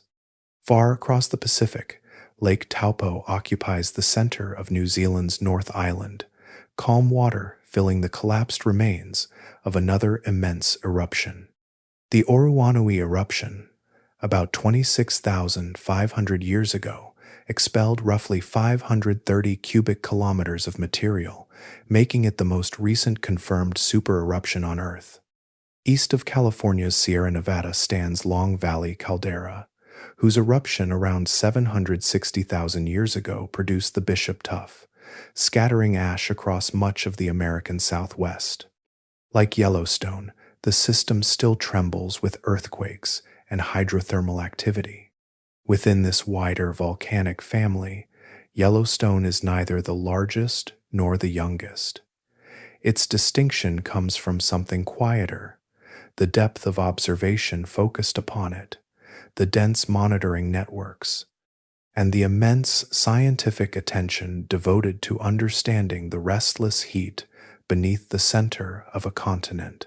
Long after the last great eruption had faded into buried layers of stone and ash, human footsteps finally entered the volcanic landscape. Small groups moved gradually along the Pacific margin of North America, sometime between 15,000 and 25,000 years ago, traveling beside a continent still locked beneath immense ice sheets inland. The interior migration routes remained blocked by glacial walls, but the coastline offered openings between sea, mountain, and ice. Camps appeared beside rivers, estuaries, and sheltered valleys as people spread southward through unfamiliar territory shaped by cold winds and retreating glaciers. By around 15,000 to 16,000 years ago, the earliest confirmed archaeological sites begin appearing across North America. Within only a few thousand more years, humans occupied nearly every major region of the continent, including the high volcanic plateau surrounding Yellowstone. They arrived in a landscape already ancient beyond ordinary imagination, yet still geologically young beneath the surface. The most recent major lava flow in Yellowstone, the Pitchstone Plateau flow, had erupted roughly 70,000 years earlier. By the time the first people crossed the area, the lava was already weathered and darkened by tens of thousands of winters. Forests and meadows spread across its cooling surface. Soil gathered in fractures where grasses and lodgepole pines slowly rooted themselves into the rhyolitic stone. Nothing about the terrain would have revealed immediately that the ground beneath their feet had once moved as liquid rock across the plateau. Among the volcanic remnants scattered through the region, one material became especially valuable. Obsidian, formed when rhyolitic lava cools so rapidly that crystals cannot develop, breaks with extraordinary sharpness. Under electron microscopes, obsidian edges appear thinner and finer than modern surgical steel. Yellowstone's volcanic history produced extensive deposits of this black volcanic glass, and prehistoric communities quickly recognized its usefulness for tools, blades, spear points, and cutting instruments. One source in particular became widely important: Obsidian Cliff, within present-day Yellowstone National Park, contains volcanic glass with a distinct chemical signature marked by trace elements unique to that outcrop. Modern geochemical analysis allows archaeologists to identify artifacts made from Yellowstone obsidian even when discovered enormous distances away. Tools sourced from Obsidian Cliff have been found more than 1,500 kilometers from the park, across the Great Plains, the Pacific Northwest, and parts of the Midwest. The stone moved through vast trade networks, connecting communities across North America long before written records existed. The Eastern Shoshone peoples maintain the most thoroughly documented continuous relationship with Yellowstone itself. Archaeological evidence suggests human occupation of the surrounding region extending back at least 11,000 years. Seasonal movements through the mountains, valleys, and thermal basins became deeply woven into cultural memory. Oral traditions describe steaming waters, unusual ground, migrating animals, and shifting landscapes with remarkable specificity. Some researchers studying indigenous oral histories of the Northern Rockies have proposed that certain stories may preserve memories of geological change itself. Accounts describing trembling ground, altered springs, or transformations in thermal areas may echo real volcanic or hydrothermal events witnessed generations ago and carried forward through spoken tradition. In this way, Yellowstone's restless geology may have entered human memory not through instruments or written records, but through stories repeated quietly across centuries, beside fires burning on ancient lava. Every week, without interruption, the Yellowstone Volcano Observatory releases another quiet report into the world. Storms pass through the plateau, winters bury the roads beneath snow, tourists arrive and leave, yet the updates continue with almost metronomic consistency. Taken together across decades, they form one of the most detailed continuous records ever assembled for an active volcanic system. The picture that emerges is not one of stillness, but of constant restrained motion, a landscape adjusting itself centimeter by centimeter beneath forests, rivers, and thermal basins. Across the park, more than 20 permanent GPS stations remained fixed to bedrock, measuring their positions with millimeter precision every second of the day. The instruments reveal that the caldera floor slowly rises and falls over periods of months and years. In some intervals, the ground lifts upward as magma or hydrothermal fluids shift deeper below. In others, it settles gently downward again. Scientists often describe this movement as breathing, not as metaphor, but as direct physical measurement. Yellowstone's surface is never entirely motionless. The two great resurgent domes within the caldera continue this gradual movement even now. Sour Creek Dome, east of Yellowstone Lake, has risen approximately 90 centimeters since systematic observations began during the 1920s. Mallard Lake Dome, to the southwest, has also shifted upward over time, though more modestly. These broad uplifts are part of the same long recovery process that began after the Lava Creek eruption 1,000 years ago, when magma slowly started reoccupying portions of the collapsed chamber beneath the caldera floor. Far below those domes, earthquake activity continues almost continuously. Thousands of small earthquakes occur every year beneath Yellowstone, most far too weak for human senses to detect. Sensitive seismometers scattered through the region record them as tiny fractures, fluid movements, and adjustments inside the crust. During the past decade, the largest earthquakes have generally fallen within magnitude 4 to 5 range. They have caused little or no structural damage and have not triggered any escalation in volcanic alert status. As of the current monitoring period, Yellowstone remains at volcano alert level normal, the lowest category used by the United States Geological Survey. The designation has remained remarkably stable through years of observation, interrupted only briefly during especially energetic earthquake swarms that still resolved without eruption. Heat continues escaping steadily through the park's immense hydrothermal system. Satellite observations and direct field measurements show thermal output remaining close to long-term historical averages. No unusual surge in ground temperature has appeared. Geysers erupt, fumaroles vent steam into cold air, and hot springs circulate mineral-rich water upward from depth at rates consistent with decades of prior measurement. Among the near-term hazards monitored most carefully are hydrothermal explosions, especially beneath Yellowstone Lake. The lake floor contains active vents and ancient explosion craters formed when pressurized water suddenly flashed into steam. Scientists continuously track changes in water chemistry, temperature, and gas release across the submerged system. The modern portrait of Yellowstone is therefore neither dormant nor unstable. It is a living volcanic system, releasing heat, shifting subtly, fracturing quietly beneath the plateau, yet remaining within the broad range of behavior documented throughout the entire era of scientific observation. Far beneath the forests, rivers, and mineral terraces of Yellowstone, the source of the system continues descending into darkness far beyond the crust itself.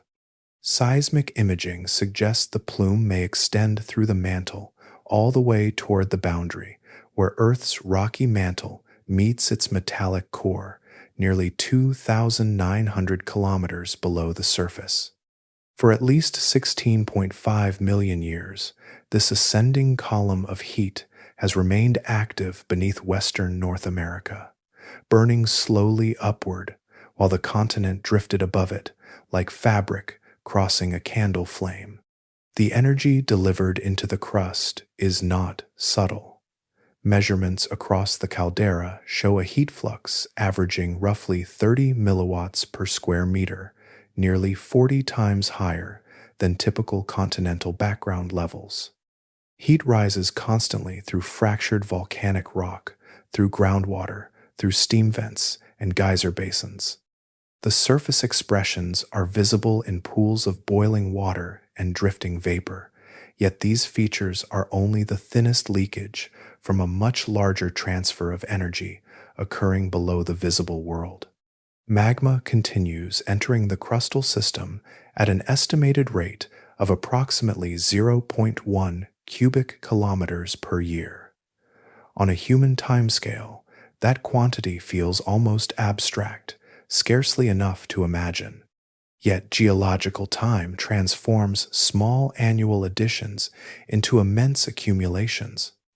Over 1 million years, the plume can supply roughly 100,000 cubic kilometers of new molten material.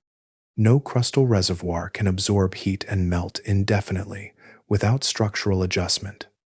Pressure migrates through fractures, chambers evolve, and eventually, the system releases part of what it has stored. The volcanic centers, scattered across the Snake River Plain, preserve this process in sequence. McDermott, Bruneau Jarbidge, Twin Falls, Picabo, and High Z each occupied the hotspot before Yellowstone inherited its position. Every one of those older centers produced multiple major eruptions while passing over the plume. Their calderas now sit cold and quiet across Idaho and Nevada, geological footprints tracing the continent's slow movement. Yellowstone represents only the youngest point in that migrating chain. The plate itself continues moving northeast at approximately 2.3 centimeters per year. Because of that motion, Yellowstone presently sits almost directly above the plume's most productive region. This alignment will persist for millions of years before the continent drifts far enough to weaken the system significantly. From the perspective of deep Earth physics, the conditions that created the previous eruptions still exist. Yet, geological certainty and human experience occupy radically different scales of time. In scientific language, saying Yellowstone will erupt again simply means the probability approaches inevitability across millions of years. Human civilizations rise and disappear across intervals vastly shorter than that. The annual probability estimate for a Yellowstone supereruption remains approximately 1 in 730,000, smaller than the yearly likelihood of a civilization-threatening asteroid impact. For that reason, the immense monitoring network spread across the plateau does not exist because scientists expect imminent catastrophe. It exists because the system is active, because warning signs would likely emerge long before a major eruption, and because the consequences of missing those signals would echo far beyond the mountains, where the plume continues its patient ascent from the deep interior of the earth. Beneath the northern Rocky Mountains, motion continues with a patience so slow it escapes ordinary perception. The North American plate still drifts southwest to northeast at approximately 2.3 centimeters per year, carrying mountains, forests, rivers, and entire ecosystems across the fixed mantle plume below. Over the span of a single human lifetime, the movement is almost meaningless. Over 1 million years, the continent shifts more than 20 kilometers, enough to reposition the center of Yellowstone's volcanic activity steadily toward present-day Montana. The current caldera already carries the earliest signs of that migration. Eventually, as the crust moves farther away from the plume's hottest central region, the volcanic system beneath Yellowstone will begin losing efficiency. Magma recharge rates will decline. The immense hydrothermal circulation, driving geysers and hot springs, will weaken gradually. Ground deformation that now lifts and lowers parts of the caldera by centimeters will slow into subtler motion. Heat will continue escaping for immense stretches of time, but with diminishing intensity, like embers cooling after a fire whose fuel source is slowly moving elsewhere.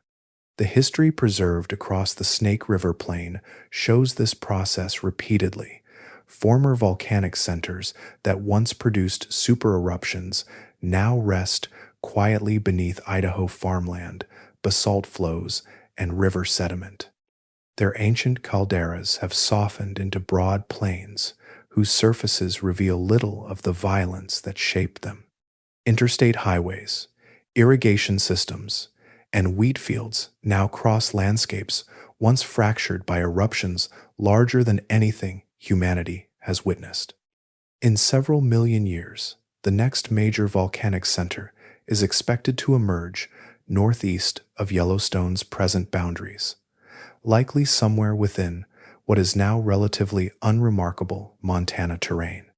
At first, the changes may resemble the early stages seen elsewhere along the hotspot track: gradual uplift, increased heat flow, scattered rhyolitic eruptions, and expanding hydrothermal systems.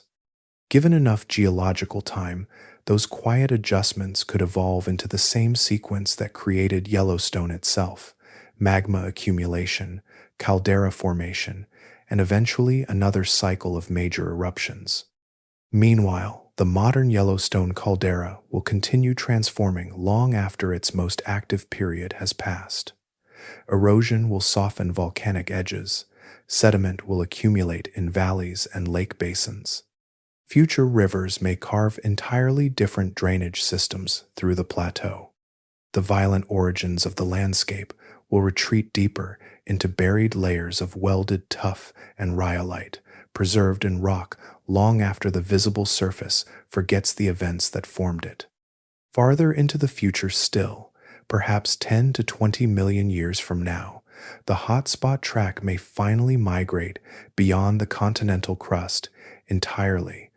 Once the plume no longer feeds melt efficiently into thick continental rock, the chain of supervolcanic centers will end. The long corridor of eruptions stretching from Nevada to Wyoming will become a completed geological sentence written across western North America. Yet even that conclusion belongs to a timescale so immense that it barely intersects with human existence at all.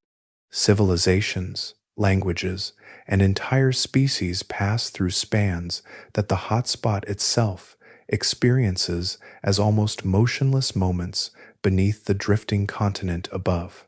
Long after ash settled across continents and the caldera floors cooled from incandescent ruin into fractured stone, life began its return in forms almost invisible to the eye.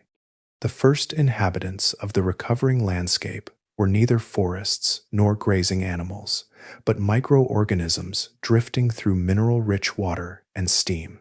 In the newly formed hydrothermal systems, bacteria and archaea established themselves within conditions lethal to most complex organisms, feeding not on sunlight but on sulfur, iron, hydrogen, and dissolved chemical gradients rising from deep underground. These microscopic communities transformed bare volcanic surfaces into living environments. Around steaming pools and acidic runoff channels, chemolithotrophic organisms formed dense films of color, muted oranges, pale greens, and rust-colored layers shaped by temperature and chemistry. Along cooler margins, photosynthetic microbes slowly appeared, capturing sunlight where conditions finally permitted it. Biological recovery expanded outward from heat and water, following the same patient sequence after each eruption. On exposed ash plains, lichens and mosses became the first visible pioneers. Their roots and filaments broke volcanic material into finer sediment, trapping moisture and organic matter against wind and erosion. Thin soil began accumulating grain by grain. Grasses followed across stabilized surfaces, then hardy shrubs, and eventually forests, whose roots spread through rock once buried beneath pyroclastic flows. The process required thousands of years, yet it unfolded with remarkable consistency, guided by climate, chemistry, and the quiet persistence of living systems adapting to devastation. The modern Greater Yellowstone ecosystem exists entirely within that long recovery. the bison herds crossing broad valleys, the elk migrating through mountain corridors, the grizzly bears turning stones beside rivers, and the gray wolves restored to the region during 1995 all belong to an ecological world rebuilt after the Lava Creek eruption 631,000 years ago. Every meadow, forest, and thermal basin inside the park rests upon volcanic deposits produced by catastrophe and reshaped through immense spans of biological succession. The great megafauna extinctions near the end of the last ice age emerged from different forces. Mammoths, American horses, giant ground sloths, camels, and saber-toothed cats disappeared not because of Yellowstone, but through the combined pressures of climatic warming and expanding human hunting populations across North America. The causes differed from volcanic collapse, yet the result carried the same ecological truth that life changes form repeatedly under pressure, reorganizing itself after disruption rather than remaining fixed. Even the fertile agricultural soils of the Great Plains preserve this inheritance. Ancient volcanic ash weathered slowly over millions of years into mineral-rich clay, contributing nutrients that later supported grasslands and eventually modern agriculture across enormous portions of North America. Material once blasted into the atmosphere during super-eruptions became part of the foundation beneath farms, rivers, and cities that would not exist without it. Meanwhile, the thermophilic microorganisms inhabiting Yellowstone's hot springs remain among the most studied living communities on Earth. Their biology has illuminated the limits of life, informed theories about early Earth environments, guided the search for possible extraterrestrial organisms, and contributed directly to molecular technologies that reshaped modern medicine. From boiling water rising through fractured rhyolite, life repeatedly found ways not merely to endure catastrophe, but to transform it into opportunity. Steam drifting upward through Yellowstone's thermal basins does not remain confined to the mountains around it. For planetary scientists, microbiologists, and astrobiologists, these pools and vents have become windows into environments that may exist far beyond Earth. The comparison is not poetic speculation. Research conducted in Yellowstone directly shapes the design of instruments, missions, and life detection strategies used by modern space agencies searching for habitable worlds elsewhere in the solar system. Beneath the frozen surface of Europa, one of Jupiter's largest moons, lies a global ocean hidden under kilometers of ice. Measurements of Europa's surface and magnetic environment strongly suggest that liquid water remains in contact with a rocky seafloor below. The immense gravitational pull of Jupiter flexes the moon continuously, generating internal heat through tidal friction. Planetary scientists consider hydrothermal activity on Europa's ocean floor highly plausible, driven by physical processes remarkably similar to those operating beneath Yellowstone's own hydrothermal systems. The organisms inhabiting Yellowstone's hottest springs transformed scientific assumptions about where life can survive. Before these discoveries, environments near boiling temperature, saturated with sulfur compounds and extreme acidity, were widely considered hostile to biology itself. Yet, microbial communities thrive there, metabolizing chemical energy in darkness and heat where photosynthesis plays little or no role. Their existence widened the definition of habitable environments across the universe. Liquid water and usable chemistry may matter far more than mild temperature or sunlight alone. Another icy moon, Enceladus orbiting Saturn, strengthened this realization dramatically. The Cassini spacecraft flew repeatedly through immense plumes erupting from fractures near Enceladus's south pole, detecting water vapor, ice particles, organic molecules, and molecular hydrogen. That hydrogen signature strongly suggests hydrothermal reactions occurring beneath the moon's icy crust, where heated water interacts chemically with rock at depth.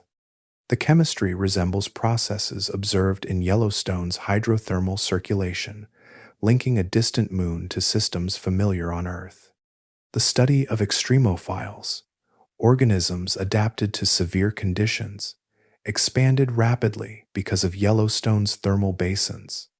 Microbes capable of surviving within sulfuric acid at temperatures near 80 degrees Celsius demonstrated that life can adapt to combinations of heat, acidity, and dissolved minerals once thought biologically impossible. The limits of life proved wider than expected, and every expansion of those limits widened the number of worlds that might support living systems. When scientists prepare instruments intended to search for biosignatures on Europa or Enceladus, they frequently test them against microbial mats and chemical environments sampled from Yellowstone springs. The park functions not only as a geological monument, but as a working laboratory for planetary exploration. Spectrometers, sampling devices, and detection methods designed for future space missions are refined against the chemistry and biology of these terrestrial hydrothermal systems. Yellowstone also offers clues about Earth's own beginning. Early Earth was volcanically active, chemically unstable, and rich in hydrothermal environments, carrying dissolved metals and reactive compounds through fractured crust. Many origin of life models propose that the first primitive cells emerged within settings shaped by these chemical gradients. In that sense, the microbial worlds living quietly in Yellowstone's boiling water may preserve echoes of conditions from which all complex life ultimately descended. Long before seismometers listened beneath Yellowstone's forests, the region existed in scientific silence, known primarily through stories carried by indigenous peoples, trappers, and scattered travelers describing boiling water, sulfurous steam, and hills colored in strange mineral stains. In the early 1870s, the Hayden Geological Survey entered this landscape with notebooks, cameras, paintbrushes, and measuring instruments, becoming the first organized scientific expedition to document the region systematically. Ferdinand Hayden understood that written descriptions alone would struggle to convince distant lawmakers of what existed there, so the expedition carried artists and photographers whose images transformed the unknown terrain into something visible to the wider world. Thomas Moran painted immense thermal basins glowing with improbable color beneath western skies, while William Henry Jackson captured photographs whose detail gave the reports unusual authority for the time. Together, their work helped persuade the United States Congress to establish Yellowstone National Park in 1872, the first national park on Earth. At that moment, however, almost nobody understood what Yellowstone truly was. The geysers, fumaroles, and hot springs were seen as remarkable curiosities rather than surface expressions of a continental volcanic system. The deeper geological story emerged slowly through decades of argument and revision. During the mid-20th century, geologist Francis Boyd proposed that certain volcanic rock formations scattered across the park originated from immense explosive eruptions rather than ordinary lava flows. The suggestion challenged older interpretations of the landscape, and acceptance came gradually. By the 1960s, mounting geological evidence revealed that Yellowstone itself occupied the collapsed structure of a gigantic caldera, the remnant of eruptions far larger than any witnessed in recorded human history. Few researchers shaped this understanding more profoundly than Bob Christensen of the United States Geological Survey. Over decades of field mapping, he reconstructed the volcanic architecture of the region layer by layer, tracing ash deposits, lava flows, and collapse boundaries across enormous distances. His work established the now familiar framework of three major calderas and three super-eruptions, creating the geological foundation upon which nearly all modern Yellowstone research still rests.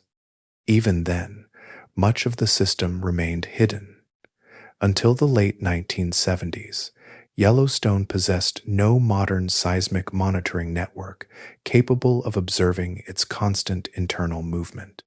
Earthquake swarms, subtle uplift, and shifting hydrothermal activity unfolded unseen for generations because the instruments necessary to detect them did not yet exist there.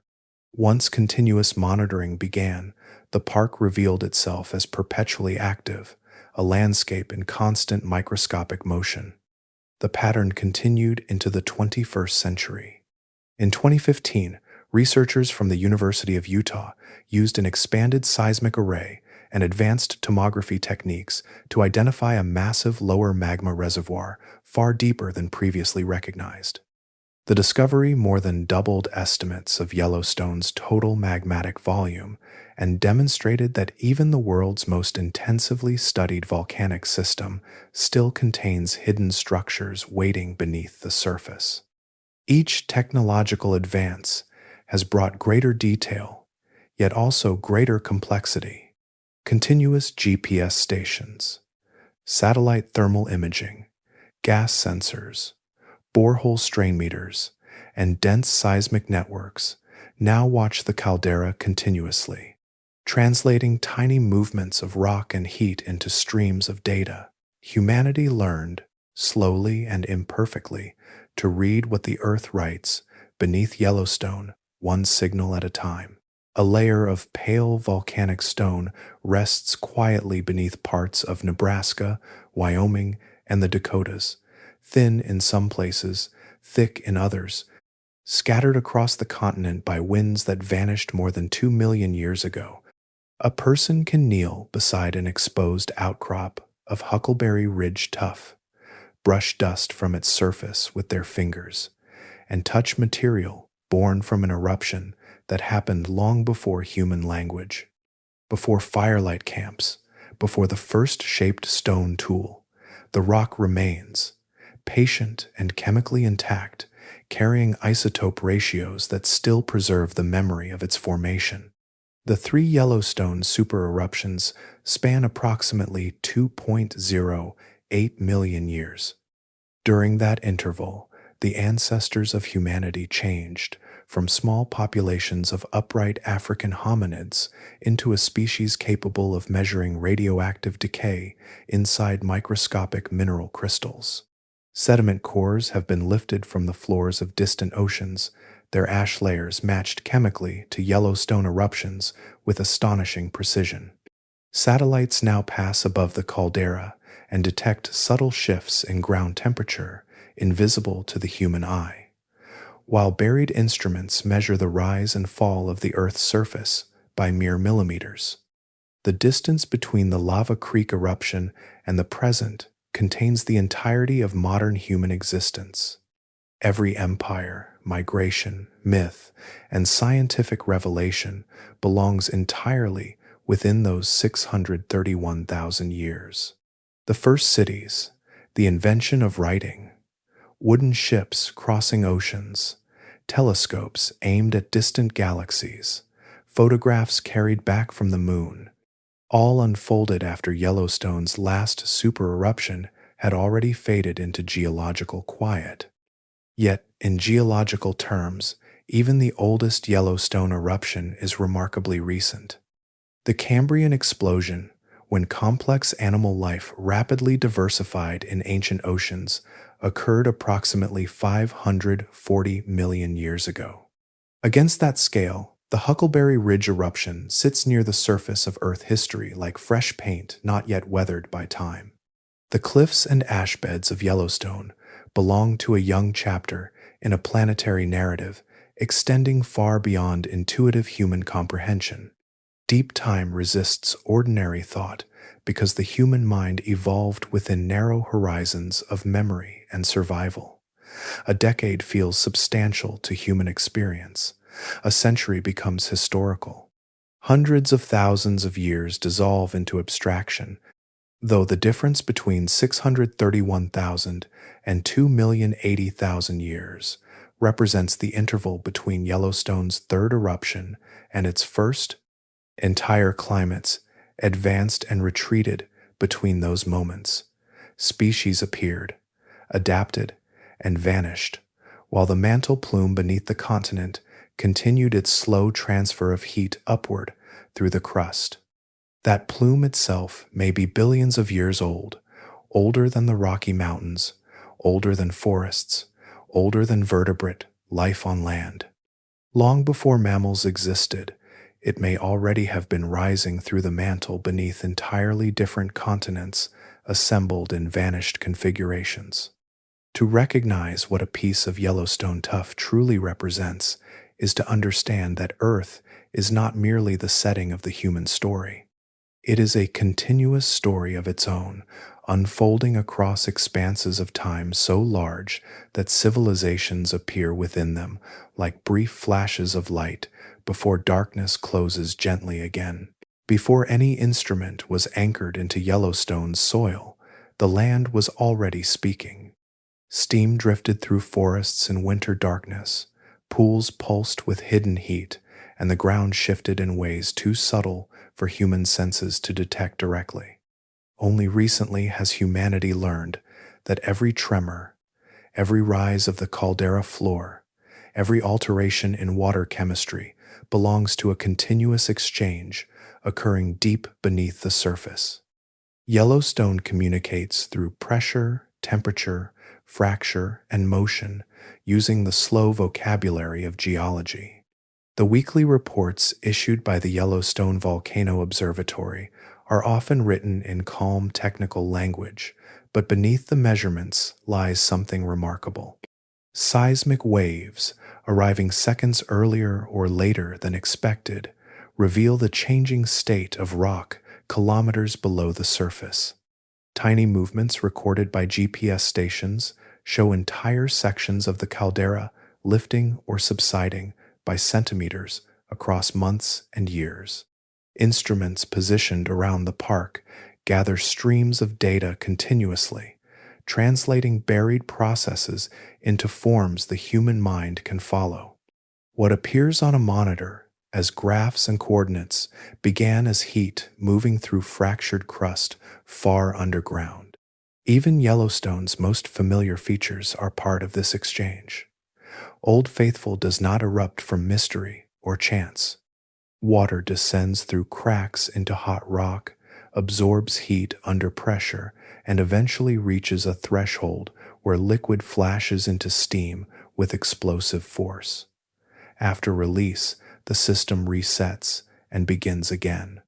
The interval appears almost deliberate, though it emerges entirely from the interaction of water, heat, depth, and confined space, the same physical principles governing boilers, engines, and every closed system where steam accumulates faster than it can escape. At Grand Prismatic Spring, biology becomes visible as color. The deep blue center marks water hot enough that few organisms can survive there, while outward bands of green, yellow, orange, and rust correspond to microbial communities adapted to progressively cooler temperatures. Each ring belongs to thermophilic organisms occupying an extraordinarily narrow thermal niche. The spring becomes a living temperature map, painted not with minerals but with metabolism itself. Elsewhere, the conversation rises closer to the surface. Norris Geyser Basin sits above one of the hottest and most dynamic hydrothermal regions in the park. Ground temperatures there occasionally reach boiling conditions directly at the surface, Acidic fluids alter rock chemically and reshape pathways for steam and water. Following significant earthquakes, entirely new vents and pools sometimes appear, while older features fade away. The crust above the heat source is thinner there, more fractured, more permeable, allowing the underground system to express itself with unusual intensity. Winter brings another layer to this relationship. Bison gather near thermal areas where snow melts from warm ground, exposing grasses inaccessible elsewhere during severe cold. The same geothermal heat flowing upward from the magma system creates islands of survivable landscape during harsh seasons. Without awareness of the source beneath them, the animals depend upon geological energy that has traveled upward from deep within the earth. Yellowstone's deepest paradox rests quietly within this continuity. The heat responsible for continent-scale eruptions is also the force sustaining geysers, nourishing microbial life, enriching soils, and shaping habitats where entire ecosystems persist. Destruction and renewal emerge from the same hidden engine, inseparable expressions of one enduring source below the stone. Inside every human skeleton rests material older than Earth itself. The calcium arranged into bone was forged in ancient stars that exhausted their fuel and scattered their interiors across interstellar space long before the sun existed. Those atoms drifted through collapsing clouds of gas, became part of a young planet, passed through oceans and stone, and eventually entered living systems. Over billions of years, chemistry became biology, biology became evolution, and evolution produced organisms capable of studying the deep forces beneath Yellowstone. The same planetary heat that drives magma upward through continental crust also helped sustain the shifting environments in which complex life adapted and diversified. Earth's history contains intervals when that interior energy altered the course of life dramatically. Approximately 252 million years ago, immense volcanic eruptions in what is now Siberia released extraordinary volumes of lava and gas over vast spans of time. The event, known as the Siberian Traps Flood Basalt Eruptions, coincided with the Permian extinction, the most severe biological crisis known in the fossil record. Around 96% of marine species disappeared, along with enormous portions of terrestrial life. Oceans lost oxygen, climates destabilized, and ecosystems that had persisted for millions of years collapsed into silence. Yet the fossil record never remains empty for long. Following every major extinction, life reorganizes itself with remarkable persistence. Surviving organisms spread into abandoned ecological roles, evolve into new forms, and gradually rebuild the complexity that catastrophe stripped away. Ferns replace forests, small mammals replace vanished giants, coral reefs recover after ages of absence. Evolution proceeds not in defiance of disaster, but through it, shaped continuously by environmental upheaval and adaptation across immense spans of time.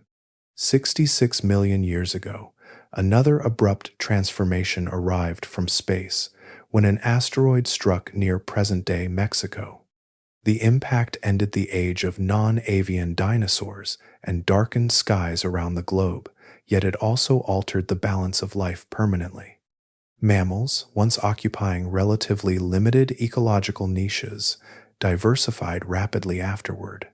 Primates eventually emerged from those expanding lineages, followed much later by hominids capable of language, memory, and scientific thought.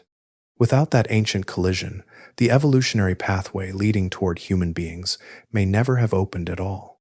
Against this larger backdrop, Yellowstone's 3 super-eruptions become part of a continuing planetary pattern rather than isolated anomalies. The eruptions repeatedly reshaped climates, river systems, soils, and ecosystems across North America during the last 2.1 million years. Ash weathered into fertile ground, habitats fragmented and recovered, and evolutionary pressures shifted across entire regions.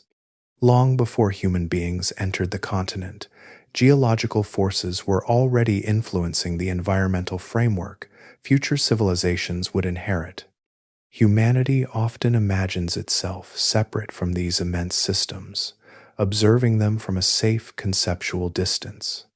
Yet every person alive is the product of uninterrupted biological survival through volcanic winters, shifting continents, changing atmospheres, and extinction events extending deep into prehistory. There is something quietly extraordinary in the realization that matter born in dead stars became living organisms capable of reading ancient rocks and recognizing within them the long chain of events that made consciousness itself possible. Far beneath Yellowstone, heat rises slowly through the mantle, crossing distances so immense that the journey upward takes millions of years. By the time that energy reaches the crust, it has become steam bursting from geysers, magma gathering in chambers, mineral-rich water moving through fractures, and subtle motions detectable only by sensitive instruments. The landscape above appears solid and permanent to human perception, yet everything visible there is part of a planet that has never stopped reshaping itself since its formation 4.5 billion years ago. Yellowstone is only one expression of this deeper planetary activity. Around the world, other hotspots mark places where Earth's internal heat escapes in concentrated form. Hawaii builds volcanic islands directly from the seafloor through repeated lava eruptions. Iceland rises where mantle heat intersects the mid-Atlantic ridge, creating an island divided by drifting tectonic plates. The Galapagos, Réunion, the Azores, and dozens of other volcanic systems reveal the same underlying truth. The crust beneath human civilization is thinner, hotter, and more mobile than ordinary experience suggests. That movement originates from processes operating throughout the planet's interior.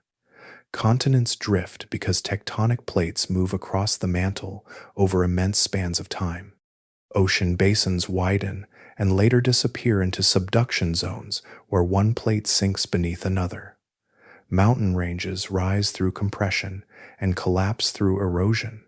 All of it is driven by internal heat left over from Earth's violent formation, combined with additional heat generated continuously through radioactive decay inside the planet's deep interior. Volcanism participates in another process equally essential to long-term habitability.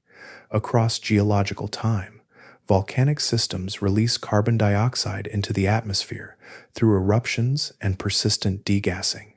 Rain and chemical weathering gradually remove part of that carbon dioxide by locking it into carbonate minerals and sedimentary rocks. Tectonic activity later carries some of those rocks downward into the mantle, where heat eventually returns carbon to the atmosphere through volcanic outgassing once again. Without this cycle operating over billions of years, Earth's climate stability would likely collapse. The atmosphere surrounding every forest, ocean, and living organism is tied directly to this deep geological exchange. At Yellowstone, the hydrothermal system releases approximately 45 gigajoules of heat every second through springs, fumaroles, mud pots, and geysers. The energy emerges continuously from the crust above the hotspot, an outward transfer that has persisted in one form or another for approximately 16.5 million years as the North American plate drifted above the mantle plume. What appears at the surface as steam and boiling water is part of a planetary cooling process extending deep below the continents.